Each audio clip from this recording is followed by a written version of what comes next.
All right, we're coming out of closed session and we're adjourning our special meeting. So let the time reflect that we're closing our meeting at exactly 6:30. And President Mateo, if I could just add that there was no reportable action. The board in closed session gave appropriate instruction to the council.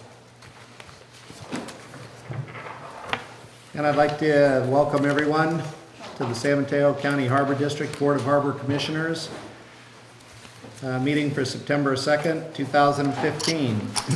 May we have a roll call? Commissioner Bernardo, Commissioner Brennan. Here. Commissioner David. Here. Commissioner Paragano. Here. President Mateo. Here. All right, do we have any yellow slips? Yes. Oh, I've got a few coming in. Incoming.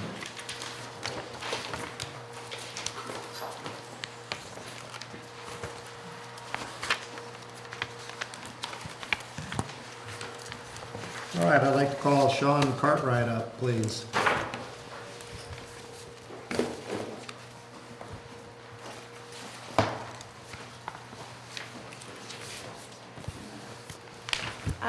I just wanted to raise a couple of issues.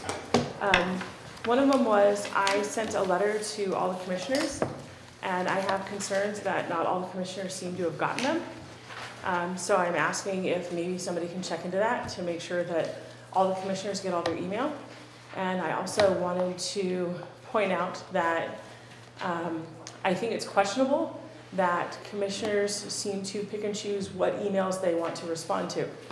If you're going to respond to one constituent's email and say, hey, I wanted to respond to that, and you brought up some interesting points, thank you for sending an email, maybe you should respond to all of them. And I also think that whether we all get along or not, it just is interesting that some commissioners are adults enough to walk by and say hello and shake a hand, and other ones just walk on by like they don't even see somebody. That would be unical. That's all. James Lee Hahn, please.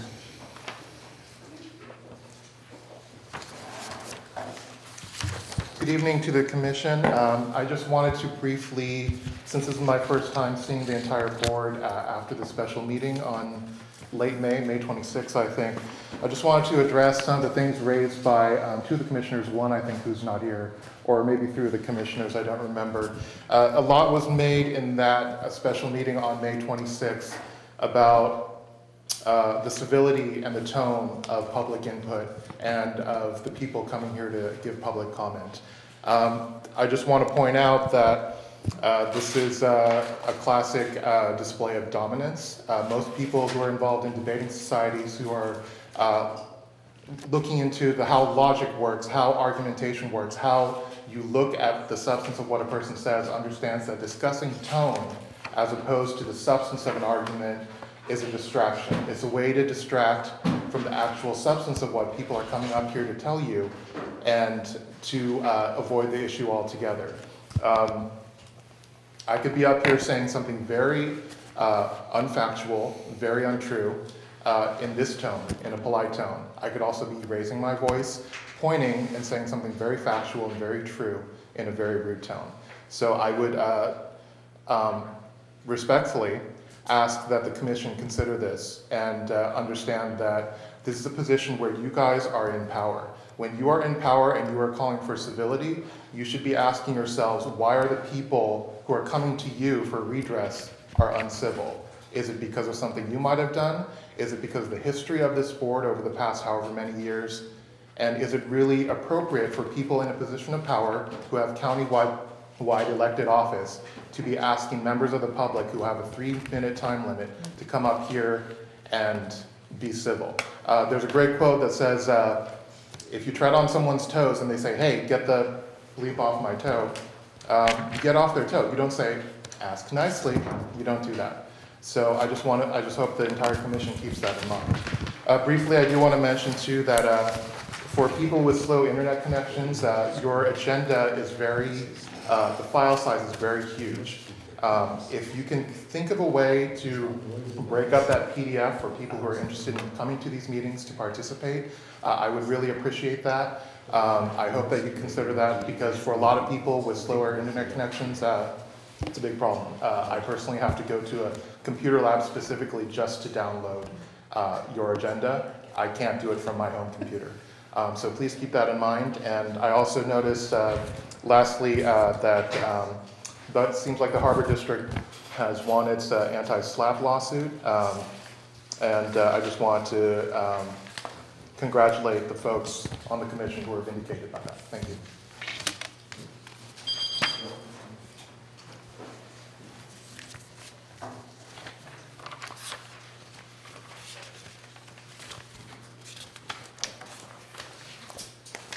I'd like to pull item 3 off. Just let me know.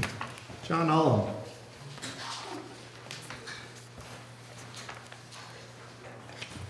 Thanks for having me. John Ullum, Half Moon Bay. Just a real couple of things. I know there's been a real push to codify how people communicate to each other in this district, this organization. I don't agree with it. I don't get it. And I'll have something to say on your codification you're doing later on today. But if you're going to be going down this route, there's some things you should know. You do have commissioners here, one who's not here tonight, who are communicating with other public agencies and just basically giving them intel about this commission. And in fact, one of those commissioners accused the supporters of you, Nicole, and you, Mr. Matoush, of stopping at nothing to achieve their goals. That commissioner was talking about you guys before you were elected. I guess you're now on a different team. One of your employees, rather high-ranking one, is communicating with other agencies, specifically South San Francisco, and linking stories where you all are quoted and critiquing the legality of the things you're all saying. So I think you want to, if you really want to codify how people talk and how they communicate and represent their district, you need to consider these rules also. I don't know how you could do such a thing, but maybe you can come up with something that's enforceable. Real quick updates on things I've been checking into. Mostly, I guess, the two things are the permitting for the surf contest. Got word from the county of San Mateo that they have decided that this year they will require a permit to appropriate the beach for a whole day. They have no explanation why. They have never done this before, other than no one has ever applied for this permit before. They were unaware, apparently, that they say they were unaware of what's going on out there. And then number 4, I got an update from the CCC, and they have decided that they're going to require, now this is just from Nancy Cave. She won't put it in writing. None of these organizations will. But she has stated that she and staff are going to do their best to get the CDP that they are going to require for the Maverick Surf Contest onto the October agenda. Now, I'm sure you all understand the implications of trying to do their best, because if they don't get it on the October agenda, you've got a serious can of worms. A serious can of worms. And I suspect that the response that you will get from the people that you gave that 5-year permit to will be fun to watch if you have to go down that road. Thanks. Leonard Warren. Good evening, Mr. President, Commissioners. Before I say what I was going to say, John just referenced Nancy Cave and didn't say who she is. I believe she's the Code Enforcement Officer at the Coastal Commission, or Compliance, something like that. Point of information, she got promoted. She's still with the Coastal Commission, but she has a higher ranking position. Okay, I'll have to check that out. The comment that I want to make here, a public comment, is that from my point of view, which is not up close and personal, because I'm not on the board, it seems to me that this board and the district itself are still almost as dysfunctional as before the last election. And so this comment is basically directed at all 5 of you, except I see one's missing. You really, really, really need to put your personality differences, leave them at the door, and you need to respect each other and work together and leave all past history out of the district business and leave all the personality conflicts out of it. Because I still see, and I'm not going to go into any details, and I'm not pointing at any particular director, I'm pointing at all of you. You need to get past the personality conflicts and do the public's business. Thank you. That concludes public comment on non-agendized items. Staff recognition, please. None for me. Okay, no staff recognition. Now we have item D on the agenda, our consent calendar. I have had a request to pull item 3. Are there any other items that we wish to pull at this moment? President, can we pull item 8? I have more information. Okay, And item 1. Was there an agenda minutes that weren't read? Oh, okay, that's not on the agenda. Okay, good. is there a motion to accept items 2, 4, 5, 6, 7, and 9? So moved. Second? Right, roll call, please. Commissioner Bernardo, Commissioner Brennan, Aye. Commissioner David, Aye. Commissioner Carabano, Aye. President Mateusz. Aye. Okay, may we start with item 1? Mr. President, remove this item from the consent calendar because I'd like to abstain from this item because I was not present. I move to approve minutes of meeting July 14th, 2015, special meeting. I'll second. Roll call, please. Commissioner Bernardo, Commissioner Brennan, Aye. Commissioner David, Aye. Commissioner Carabano, Abstain. President Mateusz. Aye. Do we have some commissioner comments on item 3? I'm just, pulled this off consent because I was not at this meeting, so I'm going to abstain. Move to approve meeting minutes for August 13th, 2015, special meeting. I'll second. Roll call, please. Commissioner Bernardo, Commissioner Brennan, Abstain? Commissioner David, Aye. Commissioner Carabano, Aye. President Mateusz. Aye.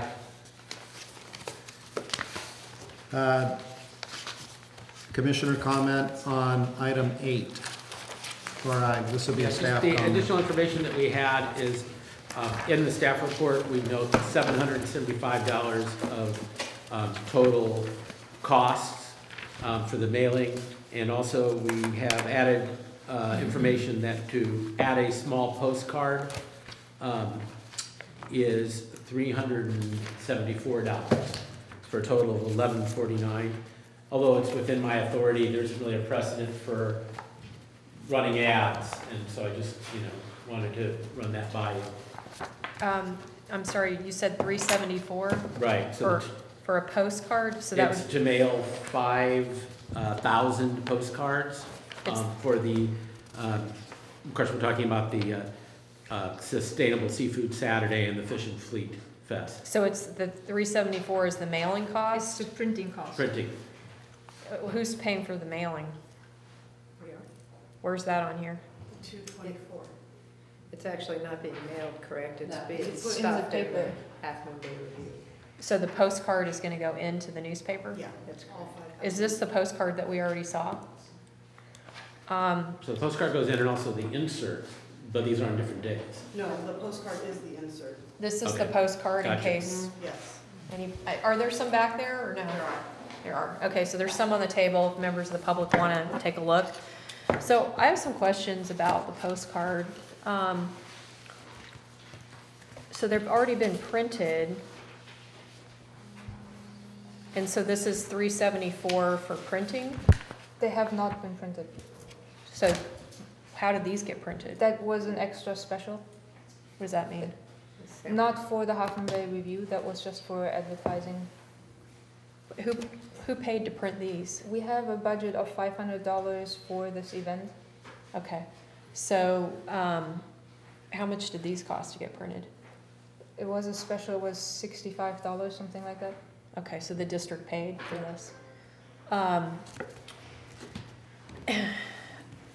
So in looking at this postcard more carefully, I noticed that it doesn't reflect the design that the event organizers are using. Who did the graphic design for this postcard, and who paid for that? It was my son and it's not paid for. Oh, so he volunteered? Yeah. Okay.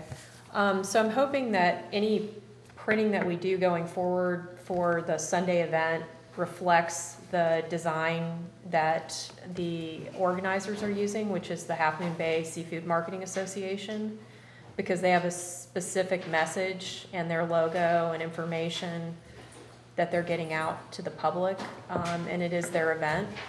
So I want to be sure that we are using that design work. Otherwise, I think it's a confusing message to be coming up with two, and they're not even calling the event the same thing. So they're calling it the Half Moon Bay Fish and Fleet Festival, not Fish and Fleet Fest. The other thing I noticed about this card is it's got one commissioner's personal email address on it, and it's got the Harbor District logo on it. And I'm not going to suggest that this violates any rules or anything, but it does seem a little odd to me that one commissioner's personal email address would be on a card that the district was paying for along with our logo. It seems like an inappropriate situation. And it's starting to look like a campaign event more so than a district-sponsored event. So I just think we need to be careful about how we present these sorts of things. I'm sensitive to this because I work with a lot of graphic designers, and I could say more about that later. But anyway, the other thing that I had a question about is, it's not clear to me here, why would we be doing inserts in the newspaper over doing like a half-page ad or doing online banners on the front page of the Half Moon Bay Review's website, or is that included here as well? It's a takeaway. In other words, that they can have it with them, they can have it on their table. So oftentimes newspapers get thrown away, and so this is pulled out of the paper, so our ads would basically get tossed, right? Well, but there's a whole way of looking at that statistically about what gets better results. And I don't think that, I just wonder what the philosophy was here. I wouldn't agree that that would be the best way to advertise the event. So we were not going to do any, who am I talking to here? I'm talking to the interim general manager, sorry. So are we going to do online banner ads on the website? We didn't get pricing for that, but if I recall correctly, the last time we did something about the king salmon, it was about $600 a month. So I didn't ask for any information on that. Maybe I should have. Okay. It was very pricey if I recall from the last time. Okay, because a lot of people only look at the Review's website, they don't actually get the paper. So They have 5,000 subscribers, they said. That was why we opted to get the pricing for the full subscription. And there's about 30,000 people that live on the coast, and there's a lot more people that read it online. So are we still running ads for the district on the Review's website? We used to have the Harbor District banners across the top. Why did we stop doing that? I believe all marketing had stopped. I don't recall the reason why, but pretty much all marketing was going to go ahead. So that's a question for the interim general manager. Do you know who decided that we would stop running ads in the Review on their website? I don't even know if that happened before, after, or during when I was here. I didn't even know there were ads running in the Review. We always had ads for years. I'm just telling you, I didn't know them when you presented it to me, and I didn't know that they were Okay. there. Well, that's okay. Well, could we look at that? Because I think that would be a really good way to get the word out about the event. And the Crab Fest that we approved sponsoring, they run ads on the Review's website. I'm not suggesting that we don't do something print as well, but I think doing the online ads is a really good thing to do. We could also do online ads on other newspapers over the hill to try to get people to come over here for the festival. So like the Daily Journal would be an idea, or the Mercury News, to try to generate some, visitor traffic for the festival. I just think that having an insert, I really don't think inserts work. So I think we need to think a little bit more creatively about how to get the word out. Those are just my thoughts. And also consider appropriate use of the logo. I would never use the district's logo on one of my campaign emails. And I think that happened. And we should probably not have commissioners sending out the district logo on campaign emails. So that's another comment that I wanted to make. So regarding item 8, is there a request to move forward, a motion to proceed?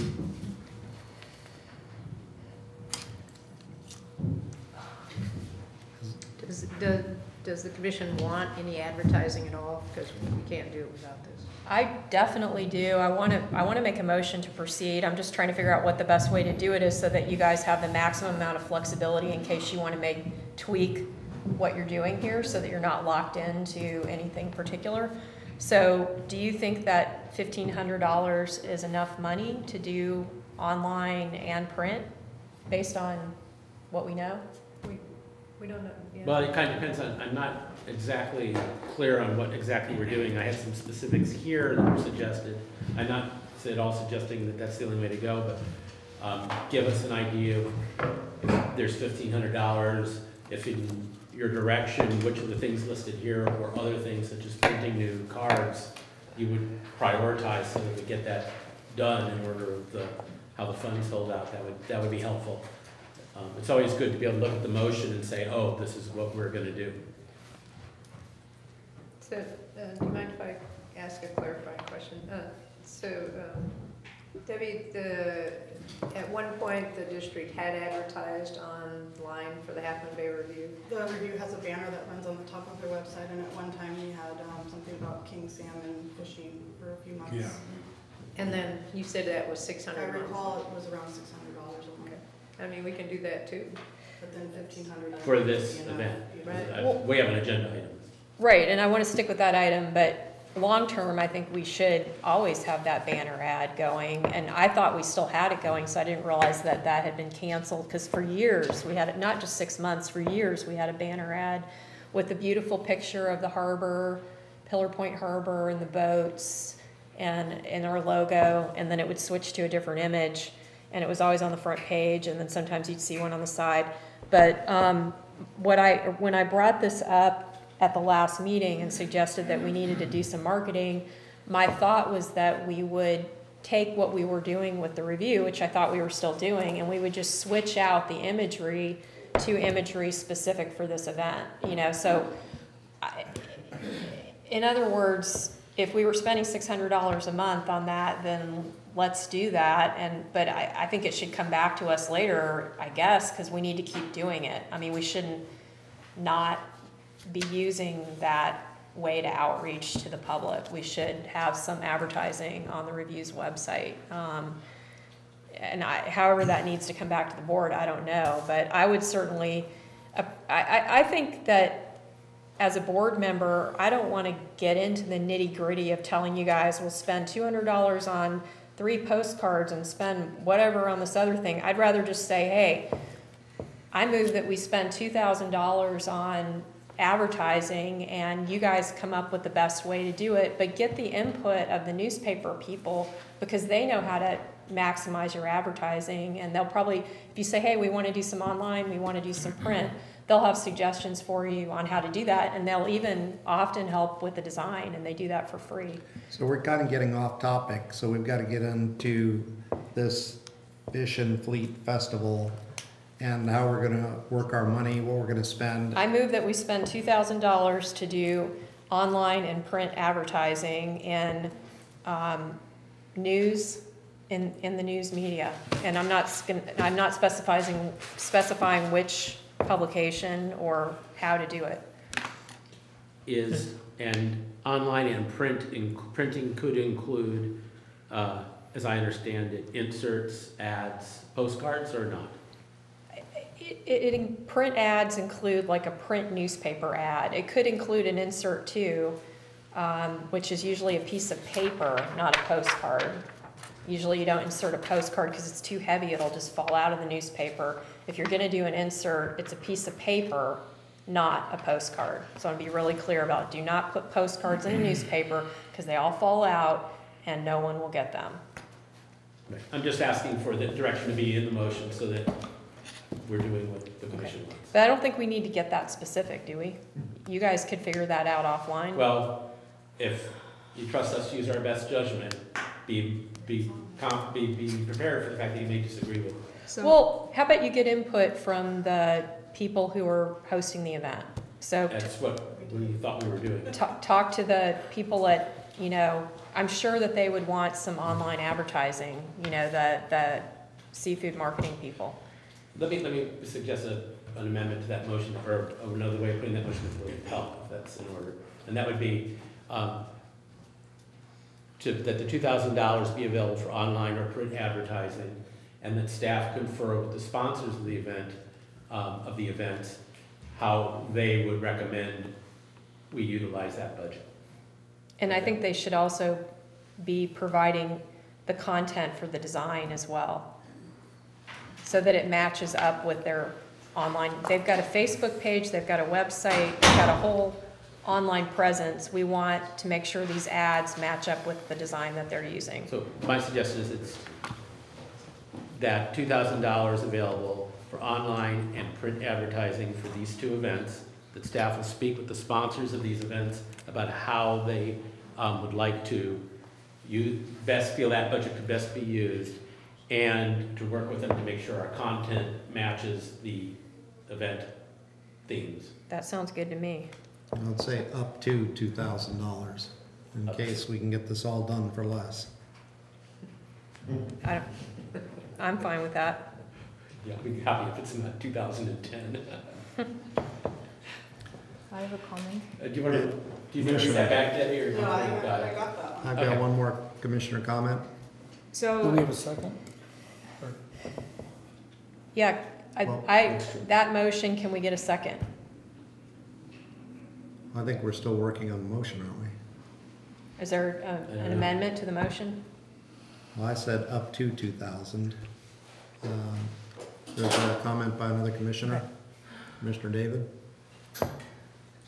So in regard to those two events, they aren't the same event, they have different organizers. We don't have a sponsor per se for the sustainable seafood event. That's something that I took on to organize, and I brought it to the district, and it was approved by the district to lead this event, and that's why I included the logo on the promotional postcard that was designed in pro bono work for that event, for the sustainable seafood event.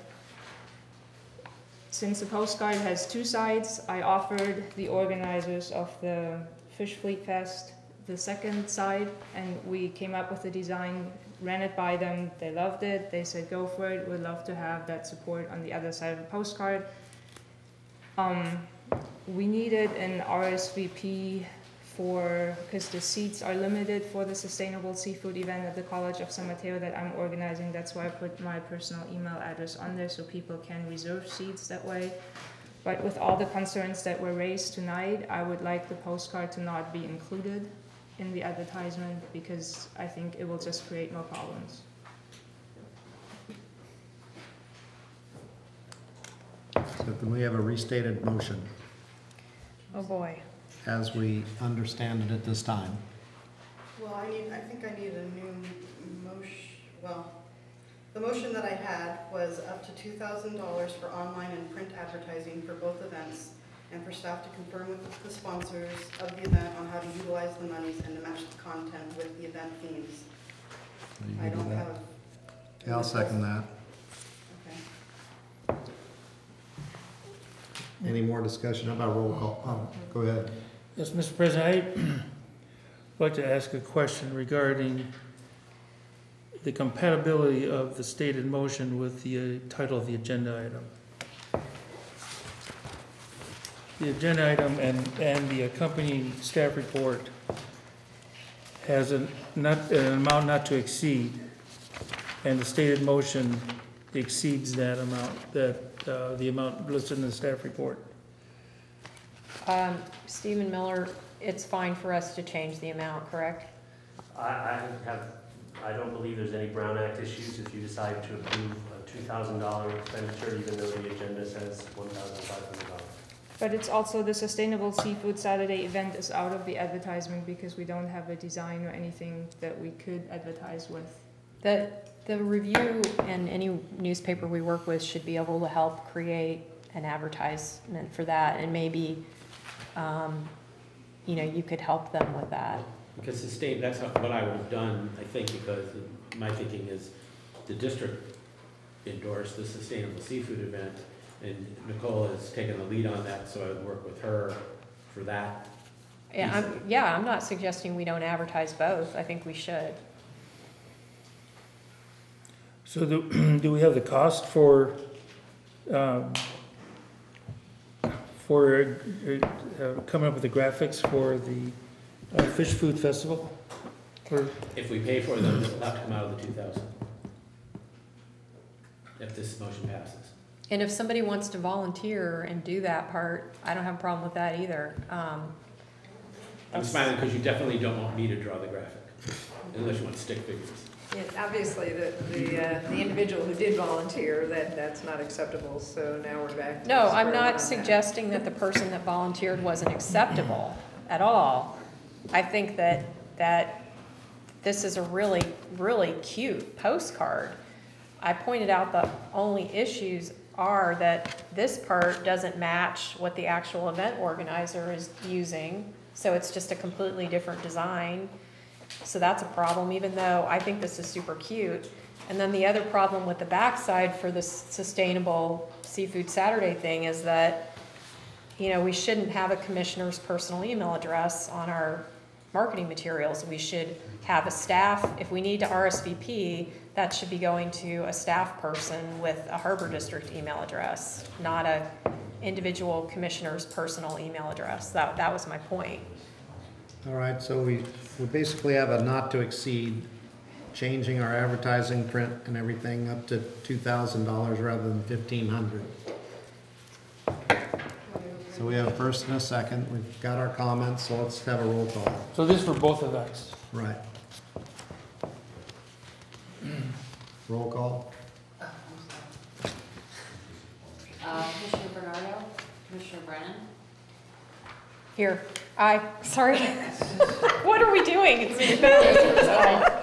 Commissioner Paravano, President Mateo. Aye.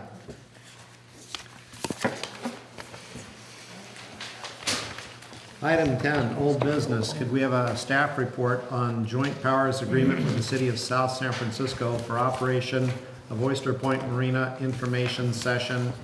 This is staff report information only.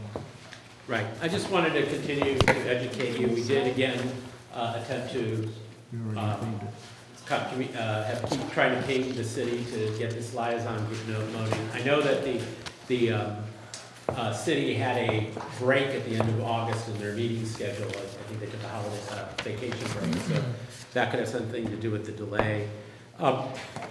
But looking at the motion that you passed, one of the items that we did, and we worked with staff, with council on our staff report, and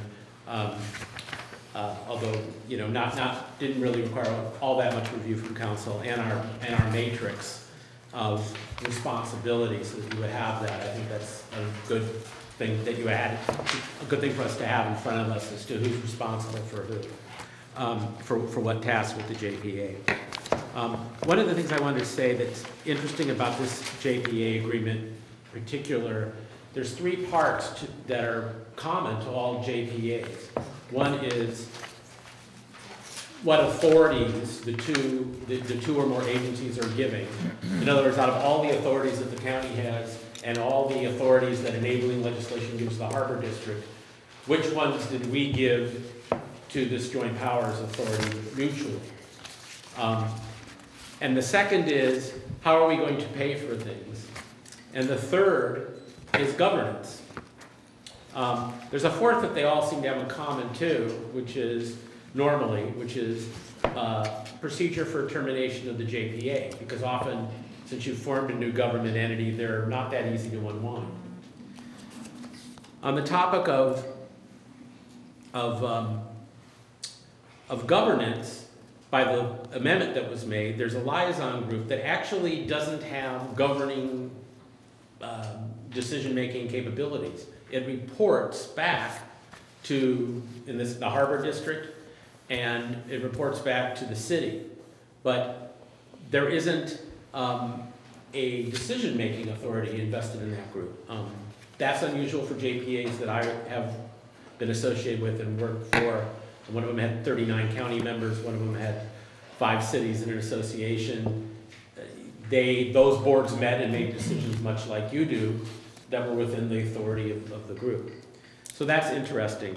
Another thing that's interesting is how the finances were to be support the activities of the JPA. There were, specific to the agreement and to some of the amendments, one-time grants of funds by the city for particular purposes, but otherwise, the final decision on operations and maintenance was left with the Harbor District. And that final decision was because the financial responsibility for Oyster Point Marina was, other than those grants from the city, was largely on the Harbor District. And if you look at the matrix, there's some services like roads and sewage and that sort of thing. So, but generally speaking, there wasn't a whole, that was the nature of the finance. The nature of termination is that if you look at the agreement, there are some suggestions of what might happen in the event the agreement was terminating, but there really are no termination procedures. I don't know if Steve would agree with this, but it occurs to me that if one were to terminate the agreement, you'd almost have to do it by amendment of the agreement, because there really isn't a method in there, other than the fact that the agreement only lasts until 2026.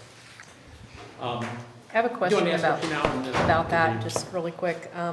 So at one point I was told by a council member, a South San Francisco council member, that they had checked with their council. This was not, I would say, within the last year.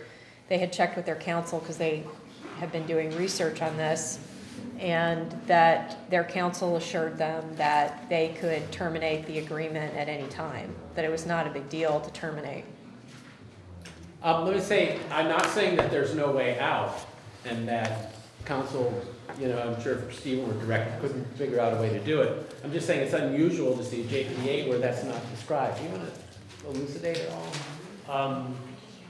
No. I'm happy to bring back, if the board has specific questions, I'm happy to bring back my best shot at answering them. The other thing that these things, that questions that were not answered, probably in 1977, I mean, it would be speculation, but it's possible that the agreement could have been just written oddly or carelessly, but there's probably a reason why these questions that are typical in JPA agreements were not addressed. Well, and I wasn't here and don't know what they are, but I found it curious that we weren't finding these things in the agreement. Oh, I was just going to say, in reading the agreement, it does appear that it was very poorly written.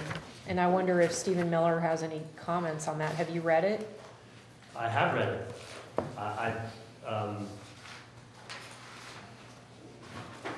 Your question is if I have any comments as to whether the agreement was poorly written? Well, I mean, do you see any issues with the way it was written? I see lots of agreements written 30 years ago that would be written differently today, whether they're evolving standards of drafting, I don't know. Glenn has identified some issues that certainly you don't see and I don't see in joint powers authorities that are enabled in my practice. So just to further clarify, because I'm not sure everybody got it, and I still need to understand it better, but it's unusual that the JPA doesn't have its own little governing body that can make decisions because it's its own little form of government, correct? Everyone that I'm familiar with has a governing board that has, now, those are appointed by the member organizations, but Right. it has a governing board that has decision-making, through the authority within the agreement. Obviously, what matters, if one, for example, if the financial contributions from the members needs to increase in a way, or is to increase, it has to be in accordance with the agreement. There's limits to the authority of the governing board, but there usually is a governing board. I don't know. Stephen has seen others that lack one. So, the Harbor District is an entity, a creature of statutes. It's enabled by a statute.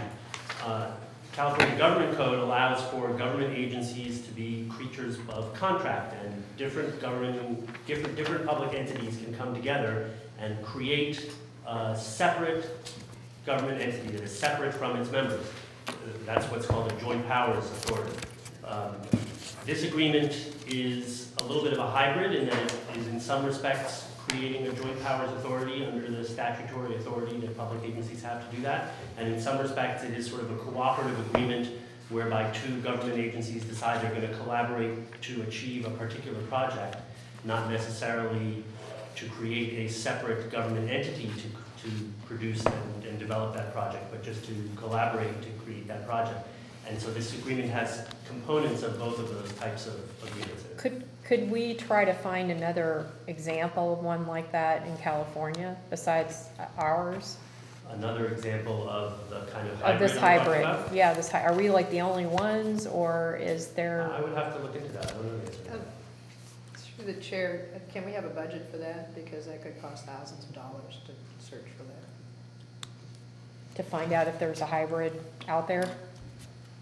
It's also important to note that this liaison committee is not regularly met, and we're trying to revive it and move in some certain direction. So this is an information only piece. I did have one other point I wanted to make about it, and that is that, there were comparisons that have been drawn, and it would be natural, I think, to draw comparisons between the JPA and a contract. The only reason that the parties would enter, it's different for government because we provide services, and often those services are provided based on general revenue, general taxes, not, we're paying for a service where, we would evaluate an interagency agreement that you have with the city of South San Francisco would be evaluated, are we being covered for our costs, much as, say, RGS, a JPA evaluates its agreements with the Harbor District. But the Joint Powers Authority, assuming that the Harbor District did it intentionally, it's designed to be able to provide public benefits such as recreation, open space, etc., to your constituents, perhaps thinking, well, we should also provide services at the bay. There was some thought about it not being for profit or even to break even, but to provide other benefits. That's not to say we shouldn't try to make as much money as we could off of the enterprise activities, but the only reason to really do it as a JPA was there must have been some intention to support some activities that the commissioners at that time thought benefited your constituency. Now, that could change before it's time to renew an agreement, for sure. But. Thank you. So, if you read the JPA, it seems to presume that actually there would be profit made from this marina, and that there is provision for what, and you mentioned that you haven't talked about that, but you mentioned that in your staff report, that there's an assumption that there's actually going to be profit, and it talks about how that profit would be divided up and who would get it. There's some interesting things in there that we haven't talked about. But what I wanted to get to is this matrix that you included, which when last we talked about this at the last meeting, and I did look at the minutes, and the minutes reflect this, we were supposed to be receiving, I thought, a matrix from, maybe starting with staff, but from council that was going to break out not just the JPA. I mean, this just gives us page numbers for certain things in the JPA. I can flip through the JPA and figure all this out on my own. I don't need a matrix for it, so I'm not sure what the purpose of this matrix is. When I talked about matrix, what I meant was we need a matrix for not just the JPA, but all the amendments and the MOU and the various things that have happened over the years, so that we as a board understand the chronology, the history, because this is like a living, you know, partnership, and there have been a lot of changes over time.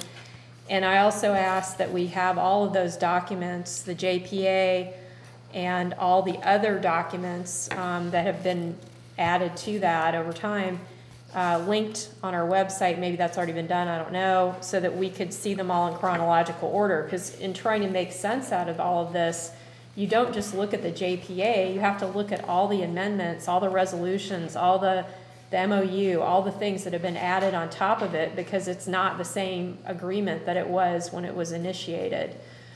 So this is very basic, and I know this is all we could get to in this short amount of time, but as a board, we need more of a comprehensive education on this this relationship, and this doesn't even scratch the surface. So, well, would it be proper to say that we should move forward with something more detailed than what we have here and go on to public comment tonight? I think that's a great idea. I didn't realize we hadn't gone to public comment, so I apologize. All right, now we do have a little bit of a problem with public comment here, because I received a comment late after we discussed an issue. So we will hear from Gus Peterson on 8. You can change that to 14. I wasn't sure if I was prior to or after public comment. Sorry. Well, you already have 13 on here, so you want 13 or 14? 13. Okay. Thank you. All right. James Lee Hahn on item 10, please.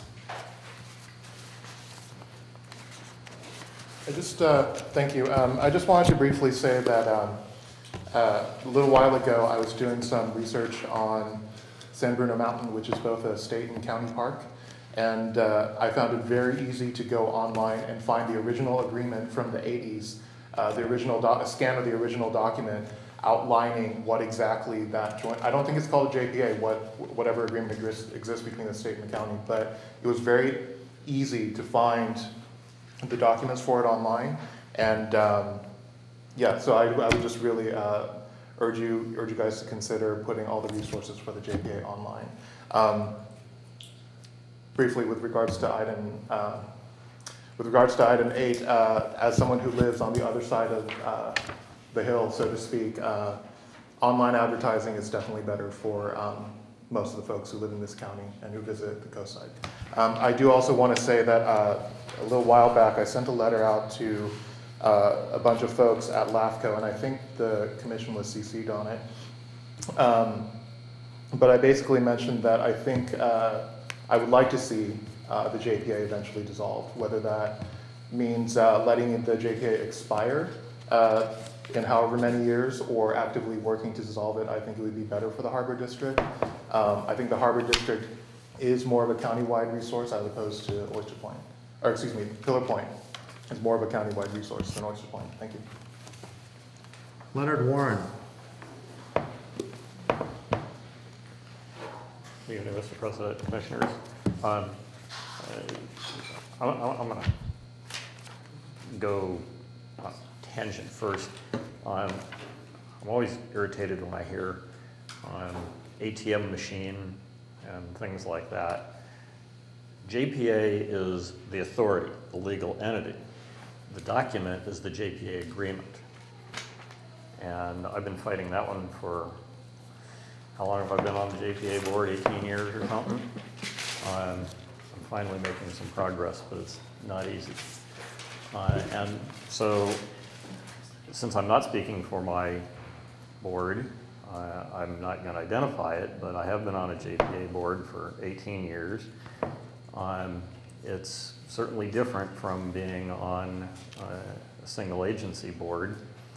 And our JPA agreement is very badly written. There's nobody at all, including the attorney who wrote it, who disagrees with that. He's still the current attorney. He's the only attorney the JPA has ever had. And he told me that it's got holes in it because that was the only way to get it approved. There are things in it that aren't stated because they couldn't come to an agreement on them, and it was either leave them out of the agreement entirely or the JPA wouldn't have been created. And it was a shotgun wedding. None of the members wanted to be part of that JPA. So I'm going to ask again, what's in it for this district? I see nothing that's in it for this district, so I urge the Board of Commissioners to ask staff, I think this is something your general manager should be able to do, you don't need to involve council, for a report on what is the benefit to this district of being part of that Joint Powers Authority. I think it's going to be a really short report, one word, none. But I urge you to ask for that report.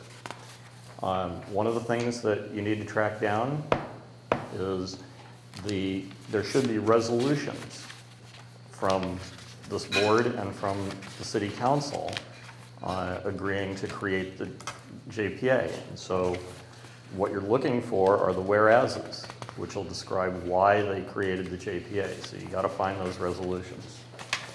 The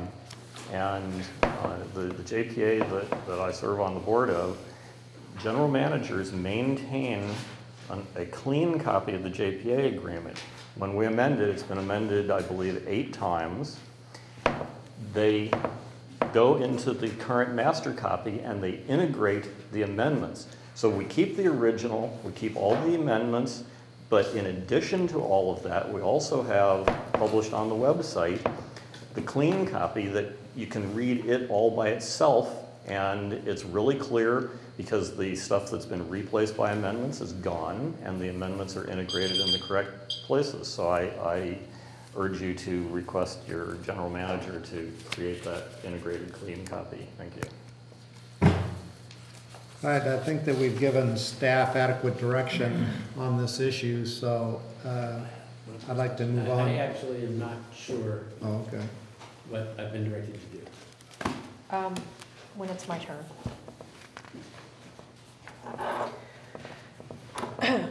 So the direction I'd like to give, just to reiterate, is that we get a matrix which includes all the documents related to the JPA agreement, including resolutions and MOU and amendments and any and everything. And we also have that stuff published online, so you can click on it and go to the document in chronological order. And that we get a report on what the benefits of the JPA are to the district. And that we get a integrated clean copy of the JPA so that we, yeah. I'm just not sure. I mean, an integrated clean copy would be something that both, would that need to be created and approved by both agencies, or does it just mean putting all 3 copies on one PDF as we've done? I mean, you cannot modify the joint powers agreement. It's not in this particular case, it is called a joint powers agreement. You can't modify that without the approval of both parties, but you can create a document that looks like anything you want to.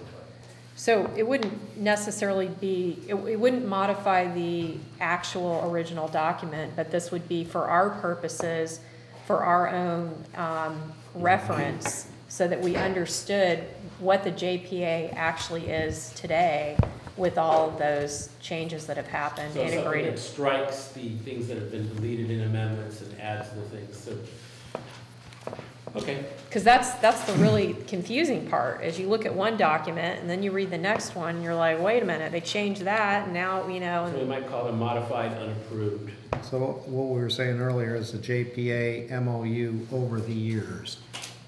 So we want to see, what do we have right now? If we were going to, I mean, another way that I might look at it, if we were going to approve a modified and a restated JPA to present to the city, this is what it would look like. It would look like we are restating in a readable format in one document. Does that make sense to you, Stephen? I'm not hearing from the board that the goal is to create a document that would be presented to the city as for if we were. restatement. What I'm hearing is that they just would like to see a conformed version of the JPA that in one document shows how it's been amended instead of having to read through 2 amendments plus 1 document. Because right now I've got And I'm a, happy to help, although my sense from our last meeting was that I was cautioned not to get involved in this discussion. So if you want me to get more involved, you might ask me. I think other than, because everything I have is an old PDF, but other than the translation of the type so that we can do it, I think we can probably handle that on staff level. okay. I do think, though, that it's important that our council be, in the loop, because when we do have our liaison committee meeting, it's my understanding that it would be the liaison members as well as the city's council and the district's council and the general manager and the city manager. So it's important that, everybody has got the same level of information. That's my only point. So we're clear? Clear enough? All right. New business. Item 11, bills and claims in the amount of $650,000. Do we have a staff report, please? Thank you, Mr. President and Commission. This is a request to basically postpone the bills and claims for one meeting due to the fact that we now have nobody in finance at all. So we have hired a temporary. So this will give us time to basically bring at least either this temporary or additional temporary up to speed so that we can produce the bills and claims for the next meeting.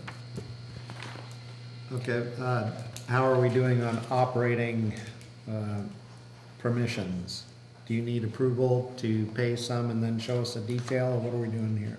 We just need the approval to basically be able to write checks for up to a total of $650,000 between now and September 11th. Mr. President, I'd like to make a motion that we authorize to pay bills and claims occurring between August 18, 2015 and September 11, 2015, in an amount not to exceed $650,000. Do we have a second? Second. All right, can we have a roll call? Commissioner Bernardo, Commissioner Brennan, Abstain. Commissioner Davis, Aye. Commissioner Pirovano. Aye. President Mateusz. Aye. Thank you. Item 12, presentation of California Special District Association recognition in Special District Government Certificate to Commissioners Mateusz and Brennan. Staff report, please. I think the honor should be done by the Vice President. Yeah, I just want to say that on behalf of the Harbor District, I want to thank you both for your dedication and your commitment to and your time invested in continued education and leadership skills for good governance of our special district. So with that, I want to give you the certificate of recognition. Oh my God. Thank you. Thank you. Thank you very much.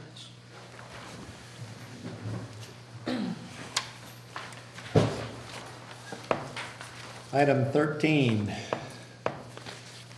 consideration of Redwood City Guide to City Council Communications and Business, including procedures for public participation. Item placed on the agenda by Commissioner David. Staff report, please. The other thing I really want to say to start is that I believe I included much more in here than was intended by Commissioner David when she began to put this item on. So I'm going to let her take the lead on the staff report. And just say that, as always, if there are substantial changes that aren't written here, we always would like an opportunity to revise them and bring them back to you in a cleaned up form after an opportunity to, make sure it conforms with other policies and bring them back to you. So that's always appreciated if you're able to do so. So I just want to clarify, and I apologize if this has caused some misunderstanding or unnecessary concern. My motivation for discussing this item was to encourage public comment and to invite speakers to participate in meetings with a safe and comfortable environment, and not at all to restrict speaker time. If you go back to the meeting video from 2 weeks ago when I requested this, I think all my arguments were that you will hear really based on concerns or the attempt to try to find a forum where we can hear everybody and whether they were pro or against an item. And my concern is basically that if someone brings 30 people to a meeting and they all speak and 29 of them sound loud applause doing their comment, the 31st person might not feel comfortable anymore to stand up and say that they're actually having a different point of view. So that's why I wanted this board to have a policy that encouraged polite and respectful behavior, and the whole enforcement part that is basically after page, in your board package, after page 5 or 6 was not what I wanted to have included here, but it is my fault that I did not communicate this clearly with staff, and so the rest of the document was included too. But however, it was not my intention, and I did not mean to discuss speaker time or speaker restrictions here at all, or have them included in the policy. And in your board packet, we also have the meeting minutes from the last meeting already, and on page 8 of those minutes, the item was written down as Commissioner David asked for an item to be agendized regarding a clear policy that discourages behavior like heckling and booing at meetings and also clapping and cheering. She will send examples from other cities so we could develop our own policy. So I again apologize that I didn't take more of a lead on this item and that I didn't communicate clearly enough to have really just that part as a policy, which is basically the C1 section of the Redwood City Guide. And with that, I just wanted to clarify that before we go to public comments. I just have a clarifying question.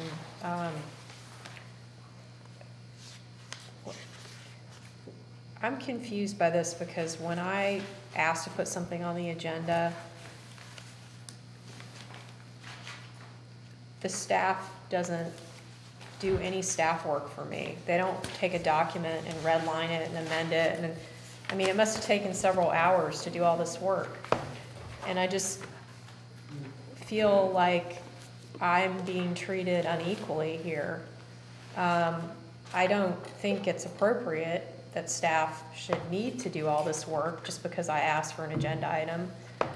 But for some reason that happened here, and that has never happened for me. So it's not Commissioner David's, thing, or fault that happened, but I'm noticing the inequity here of the treatment.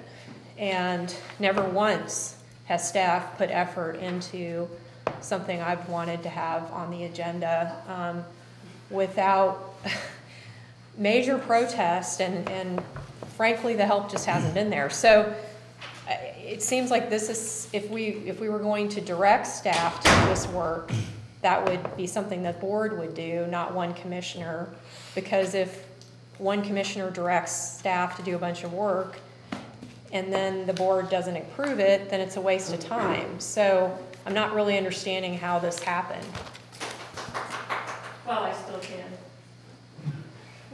I don't think that topic is on the agenda, but I'll be happy to address it. Okay. The commission Well, wants to never put it on. mind. I certainly don't think that, I don't want to derail the thing and I here. certainly don't think that is accurate. There've been a number of things that have come up where we've done substantial work. Not that I'm aware of.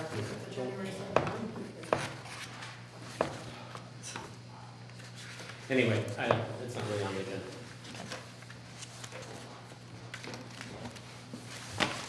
Let's get into some public comment. Bill Kehoe. Thank you, President Touche, Commissioners and staff. Bill Keough, West Beach. I'm here tonight representing the Advocates for Open Government. We sent you a letter. I'm just going to paraphrase most of it. Thank you for the reply, Commissioner David. I didn't have time to reply to your comments in the email, and I didn't have time to take it back to our executive committee to change the wording.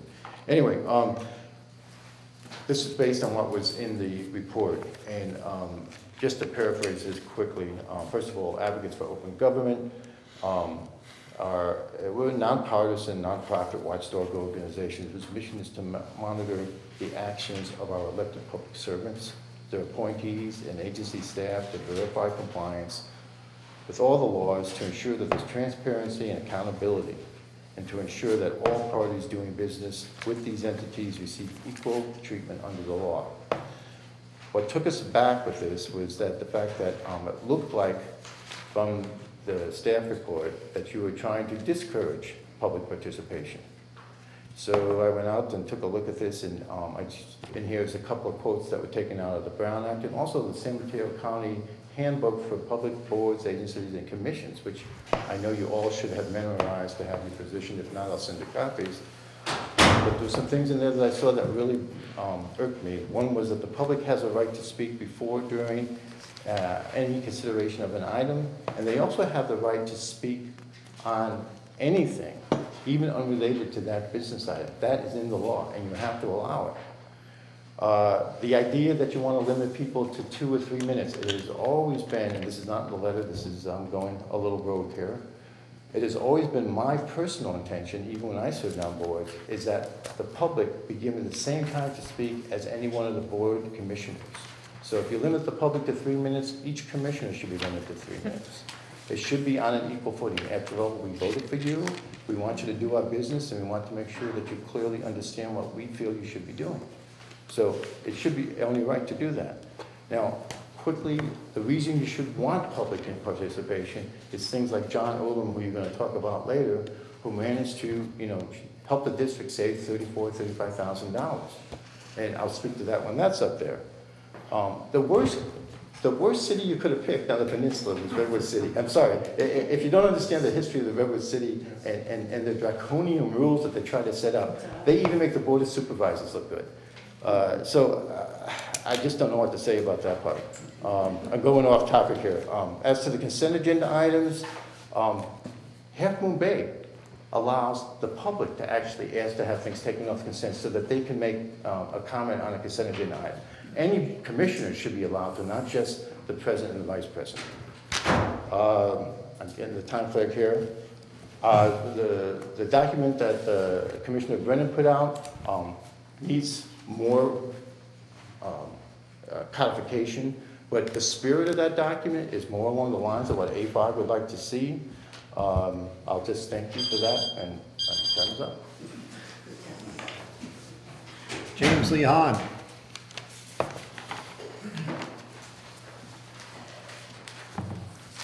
Hello again. As the board knows, I'm from Redwood City, and I can confirm what Mr. Kehoe was saying before me. You all received my letter earlier today in which I laid out for you Redwood City adopting their policy 3 years ago and why. I want to thank Nicole for writing me back. I appreciate that. I do think you should know, though, that we received the same assurances from the Redwood City Council 3 years ago that their intent was not to limit public discourse. So my concern is not with your intent. I don't know what's inside your heart, what your intent is. What I'm concerned is how this policy is actually going to be applied in practice. I want to quickly mention that the Part 2C1, which is the set part you're saying you're focusing on, I think that's great that you're not going to be focusing on any of the time restrictions listed. So I hope that whatever discussion happens between the board tonight on this agenda item, specifically make sure to leave that kind of exclusionary language out. And I just want to mention, going back to what I, kind of referring back to what I said at the start of this meeting, I noticed that in C1, it says that, I'm paraphrasing, but it says that the aspiration is to have a meeting where everyone can participate with civility and respect. Again, you need to consider what you mean by civility and what you mean by respect. And Nicole, speaking scientist to aspiring scientists, you know as well as I do that if 50 people come in here saying that climate change is real, if one person comes in here saying climate change is false, I don't really care that they're intimidated by 50 people speaking the truth.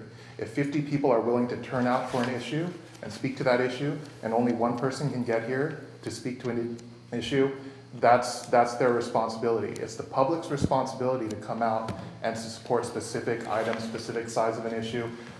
It's not the fault of the public that certain sides are misrepresented, and they should not be penalized for being able to bring people out and address you and bring our concerns to you. So that's all I wanted to say. Again, thanks for responding to my letter. Real briefly, I took a quick look at Commissioner Brennan's alternative language. Whatever you adopt tonight, if you're adopting anything at all tonight, I would like to see some of that language maybe incorporated in, if not all, just because, as Mr. Keogh said before me, it is more inclusionary. The language is a lot more clear about the public's role in a public meeting process like this. Thank you. Sean Cartwright.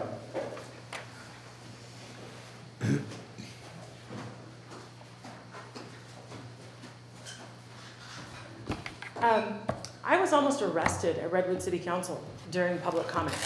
And I was almost arrested because I was talking about how one of the city council people should be investigated. I didn't use their name, I didn't say anything wrong, I didn't even roll my eyes, which Redwood City Council says you cannot do. You cannot roll your eyes, which is something that you're gonna put in your stupid policy at this rate. But I almost got arrested, and the police came down and everything. I didn't go over my time limit, anything like that. But that's what almost happened in Redwood City.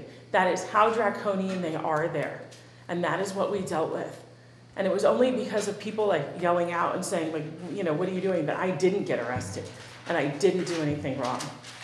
And for you to be so ignorant that you would use Redwood City's rules, like, where do you live that you thought Redwood City would be like a really good model? Anybody who stands for free speech and the First Amendment knows that Redwood City is the worst possible city. And it really makes me question your ethics, your integrity, and your intelligence that you would possibly think that Redwood City would be a model for this. But I thank you for still maintaining eye contact for that. And at this point, because you've been as transparent as a brick and as transparent as the last council or the last commission, I don't trust you at all. The person that you were before when you ran is not who you are since whoever controls you now. So I can't believe that you put forth this policy, that you think that Redwood City is a good model. And Redwood City is just like the worst possible place. And by the way, the person that I was saying should be investigated was investigated 2 weeks later for the 3rd time. So clearly I was onto something.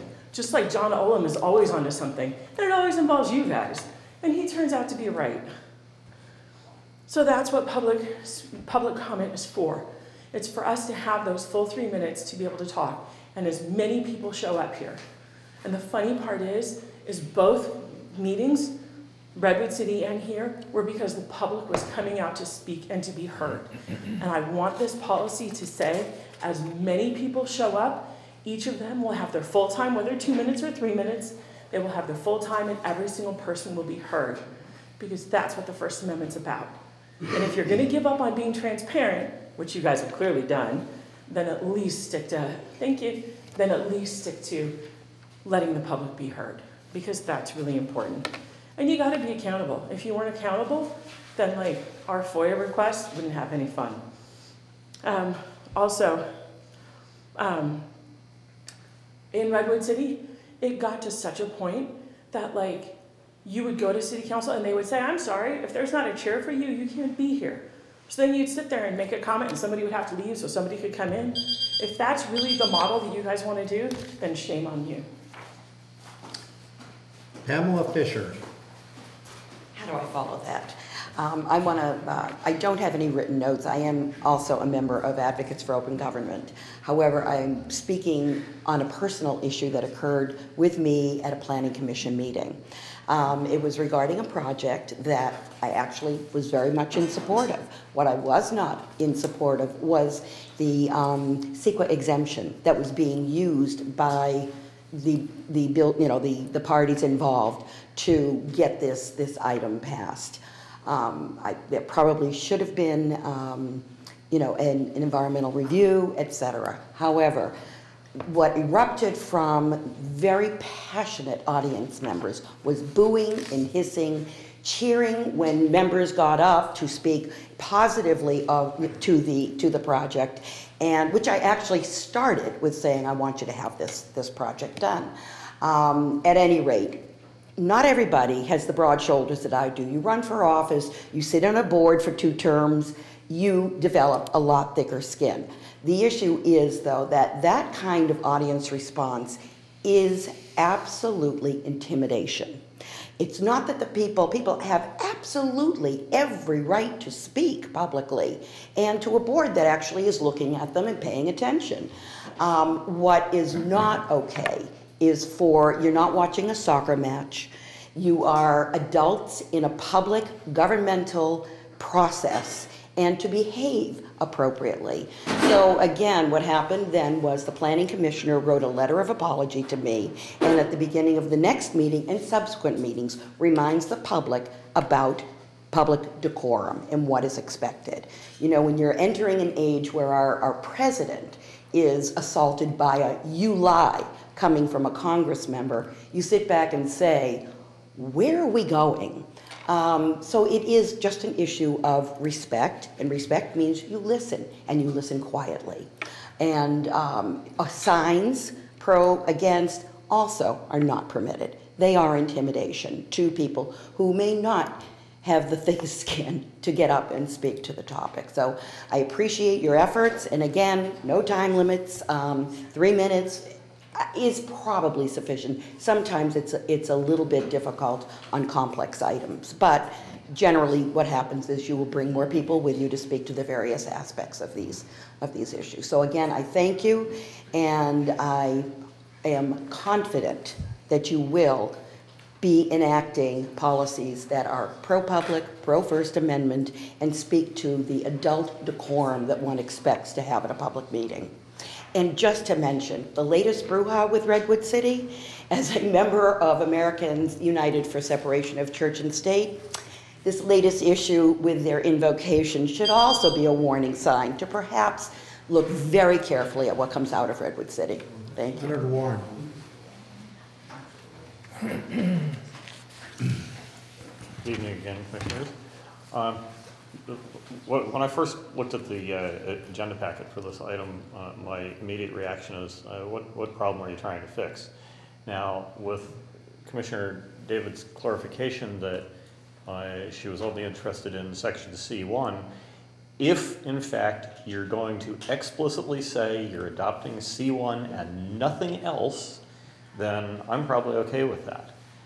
But if it's your intent to, in any way whatsoever, adopt anything beyond C1, the single paragraph, then I'm totally opposed to it. The Redwood City's tone is all wrong. If you compare the tone of theirs with the tone of, I forget which one it was that Commissioner Brennan submitted that's an addendum here. It's night and day between the tone, and as you've heard, Redwood City has a problem.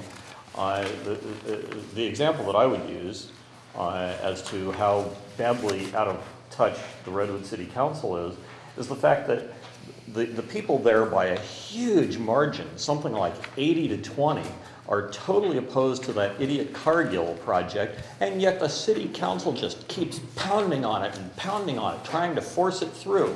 And at some point, they're all going to get recalled if they don't get a clue. And I hope that happens, but I'm not a Redwood City resident. So I request that you clarify that the only thing you're going to adopt is C1, and there's one place that the editor missed changing council to commission. I have another note, but I forgot what it means. Oh, regarding the consent agenda, you know, you can adopt whatever policy you want on consent agenda, but it's meaningless. It is totally meaningless if you adopt a policy, because the Brown Act guarantees that anyone can speak on any item on the agenda. And if it's on consent, the public can still speak to it on consent.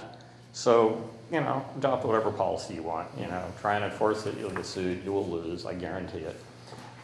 The meeting that you're referring to, with all the disruption from the people applauding the speakers, I suggest that you respectfully turn to the chair, your board president, and say, could you stifle that? And you can have people thrown out for disrupting the meeting. As a board president, I once had my strongest supporter thrown out because she was disrupting the meeting and wouldn't stop. And I suspended the meeting and had my strongest supporter thrown out of the meeting. So sometimes you just need to be strong as the presiding officer and maintain control. And when all those people are applauding like that, it's delaying the meeting, and you can and should put a stop to it, but you don't need a policy to do that. It's within the discretion of the presiding officer. Thank Gus you. Peterson.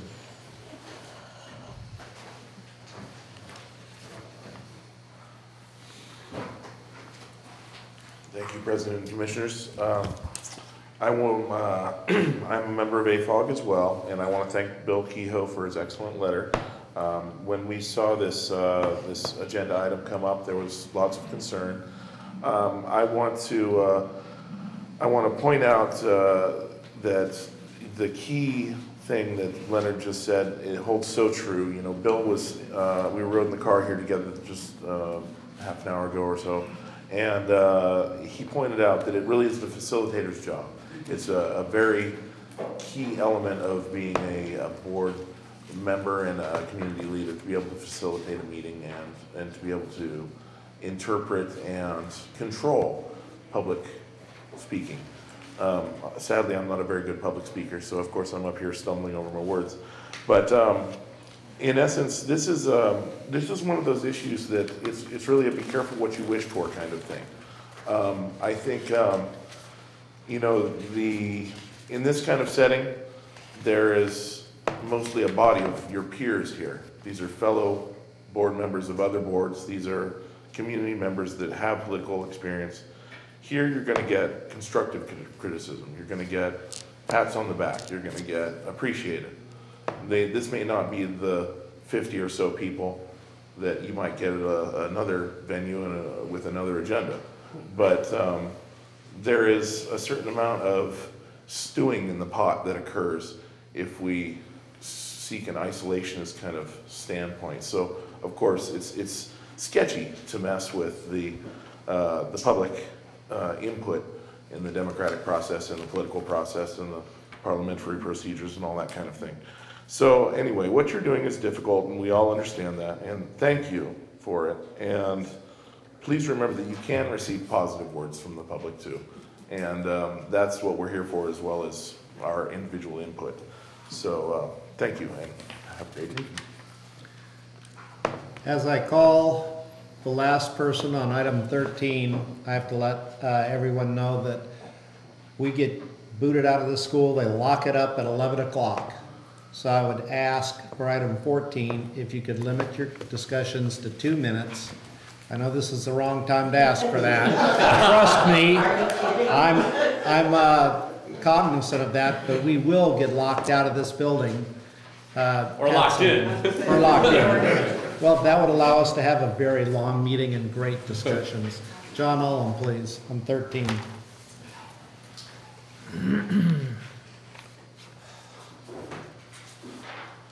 try to go quick. I understand, your concerns and Leonard's, that the facilitator or board chairman is the one who's supposed to take the gavel like that when things get out of line.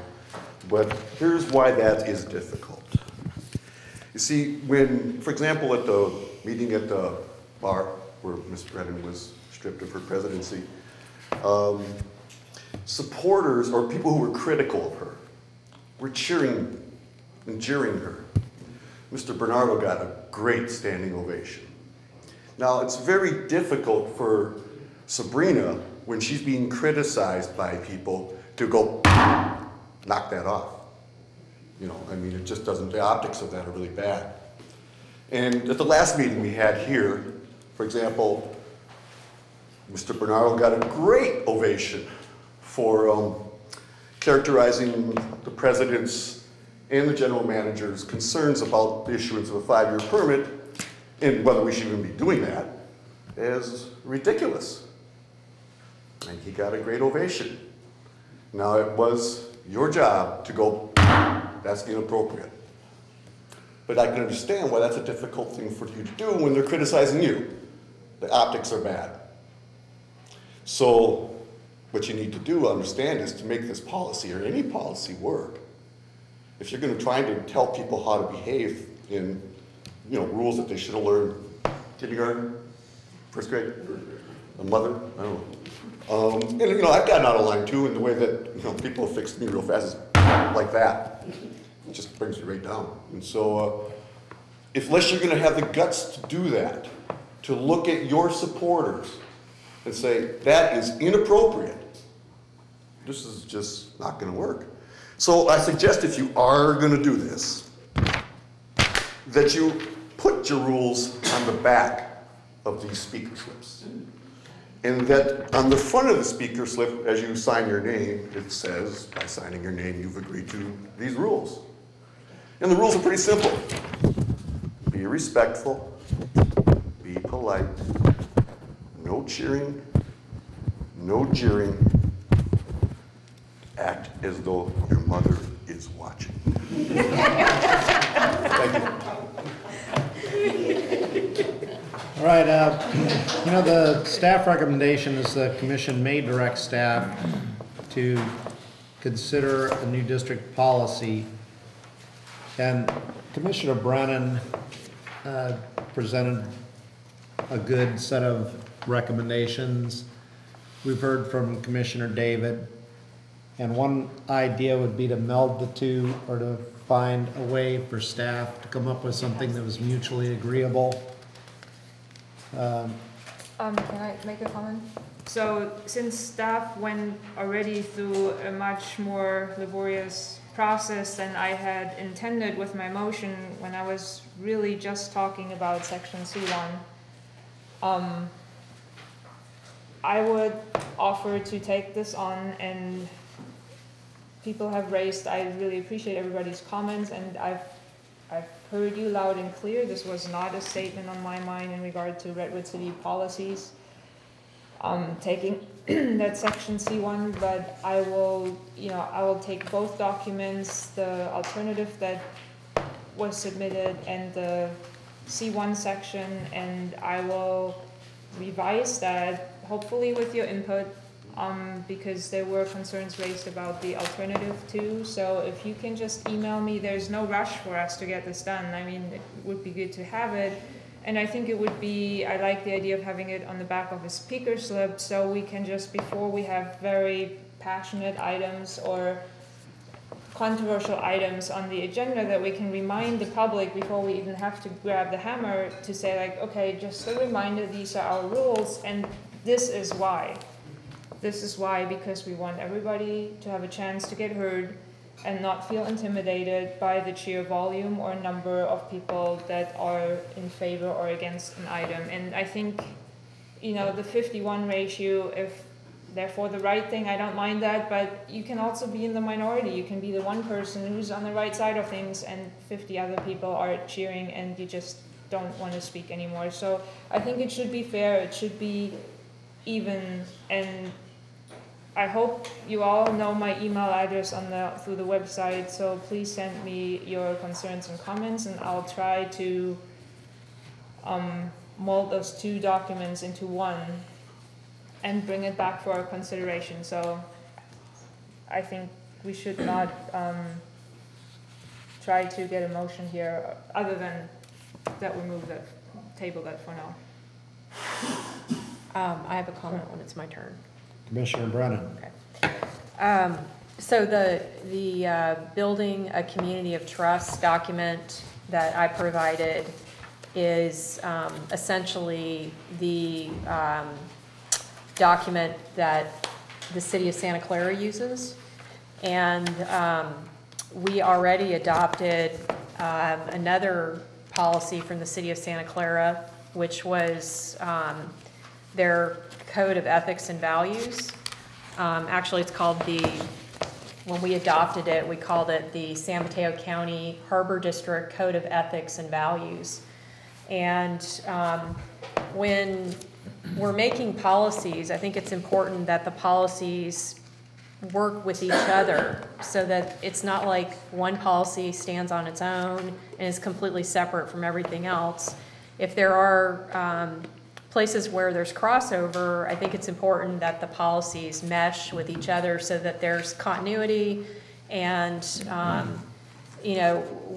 we have some continuation of our guiding principles throughout all of our policies, especially with relation to ethics and values and decorum in this case. So that's something that the city of Santa Clara has done very successfully across their policies. If you read through them, you'll find that they bring back sort of their core guiding principles throughout their policy and their various policies. And I think that's something that we should aspire to as a district when writing good policy.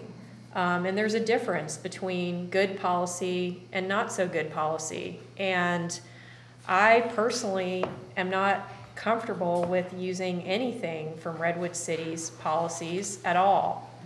And I would be opposed to that. So I would prefer that we draw our policy ideas. I'm all about recycling. I think it's great to use what works, but I think we need to draw from policy from cities or counties that have a track record of producing really high quality policy.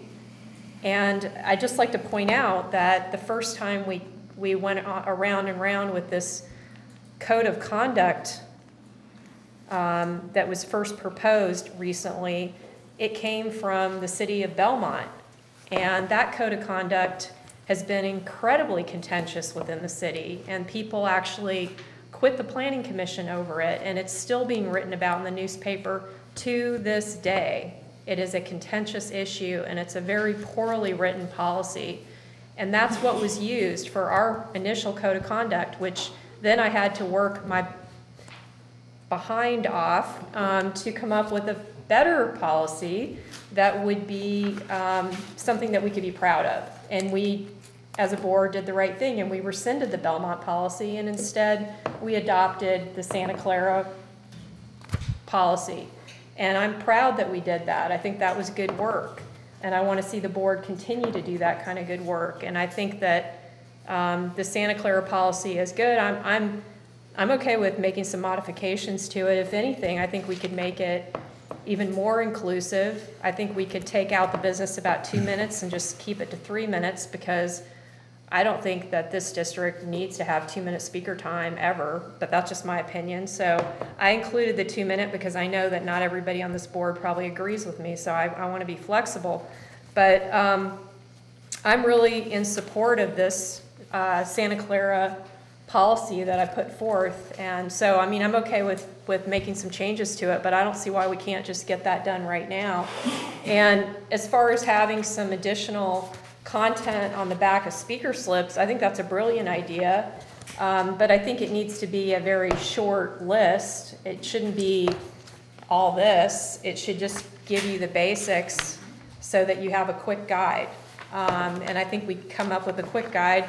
We could pull that right off of here. If you just look at number 3, you could just use that section.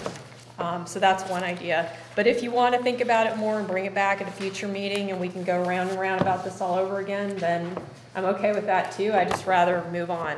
So I move that we accept 13, unless anybody would like to make amendments. I mean, like I said, I'd be open to changing the speaker time from 2 minutes to 3 minutes. Period, not give a 2-minute option, which it doesn't really do that. It just gives that as a procedural tip that if in a crisis you had to go to 2 minutes, you could. The only other thing I would change is instead of board secretary, I'd change that to deputy secretary, and that was my fault that I got the title of the secretary incorrect. So I move that we approve this policy. And that we come up with, let staff come up with a short version for the back side of the speaker slip. Point of clarification, when you say this policy, you are referring to the Santa Clara one, that's the additional item to 13? Yes, sorry to not be clear, the San Mateo County Harbor District Standards for Standards for Public Meetings, which is a edited version of the Santa Clara policy. Well, basically, that's not the agenda item that we're discussing. So I would like to recommend what staff said is come back, and that would give you time to propose your edits at a future meeting. Well, I have a quick comment. Okay. Because I offered already that I'll take this on. It is a policy that I see is for the public and to help the public, so I would like to take that public input and make myself available through email to receive that input and come up with something that is a short policy, precise policy, clear policy that will fit on the back of our speaker slip without any more staff time involved. So I don't believe that we're ready to move forward on this tonight. Well, just for a point of clarification, I'm okay with that. But what I proposed as a motion is within the agenda item. So for you to suggest that it's not within the agenda item is not correct. So I just want to it's just a point of clarification. But if I can't get a second, then let's move on. Is there a second? All right. Look forward to bringing this back and giving people adequate time to review what they consider relevant to item 13 and retitling this. Item 14, IT equipment paid for and not received by district as described in letter from interim general manager to John Ullum. Information and discussion item, Commissioner Brennan. So we'll start with staff report, please. Yes. One thing I want to make real clear is that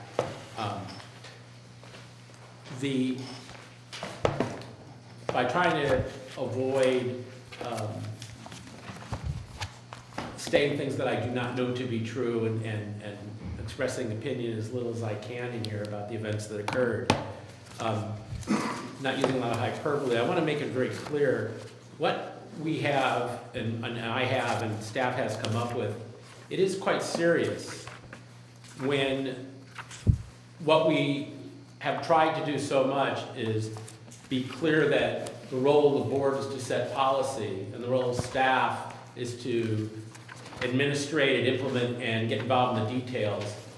And when we are less than happy, when it seems like the board is immersed in details, or unhappy when staff is put in the role where it's being asked to create policy, when we have come forward with a statement that says staff did not follow policy, even though it wasn't me personally, the fact of the matter is the board set policies that would have prevented this from happening. There were good accounting procedures that are standard, generally accepted accounting practices that would have kept this from happening. These things did not occur. I take that very seriously that didn't happen, and I want to make sure that that's underscored. The matrix makes the attempt to describe how had policy been followed or generally accounting practices been followed, what the line of chain of missteps would not have occurred, would have been controlled, would have been spotted at a different level. That's not making excuses. That's describing, doing failure analysis, describing how it went wrong.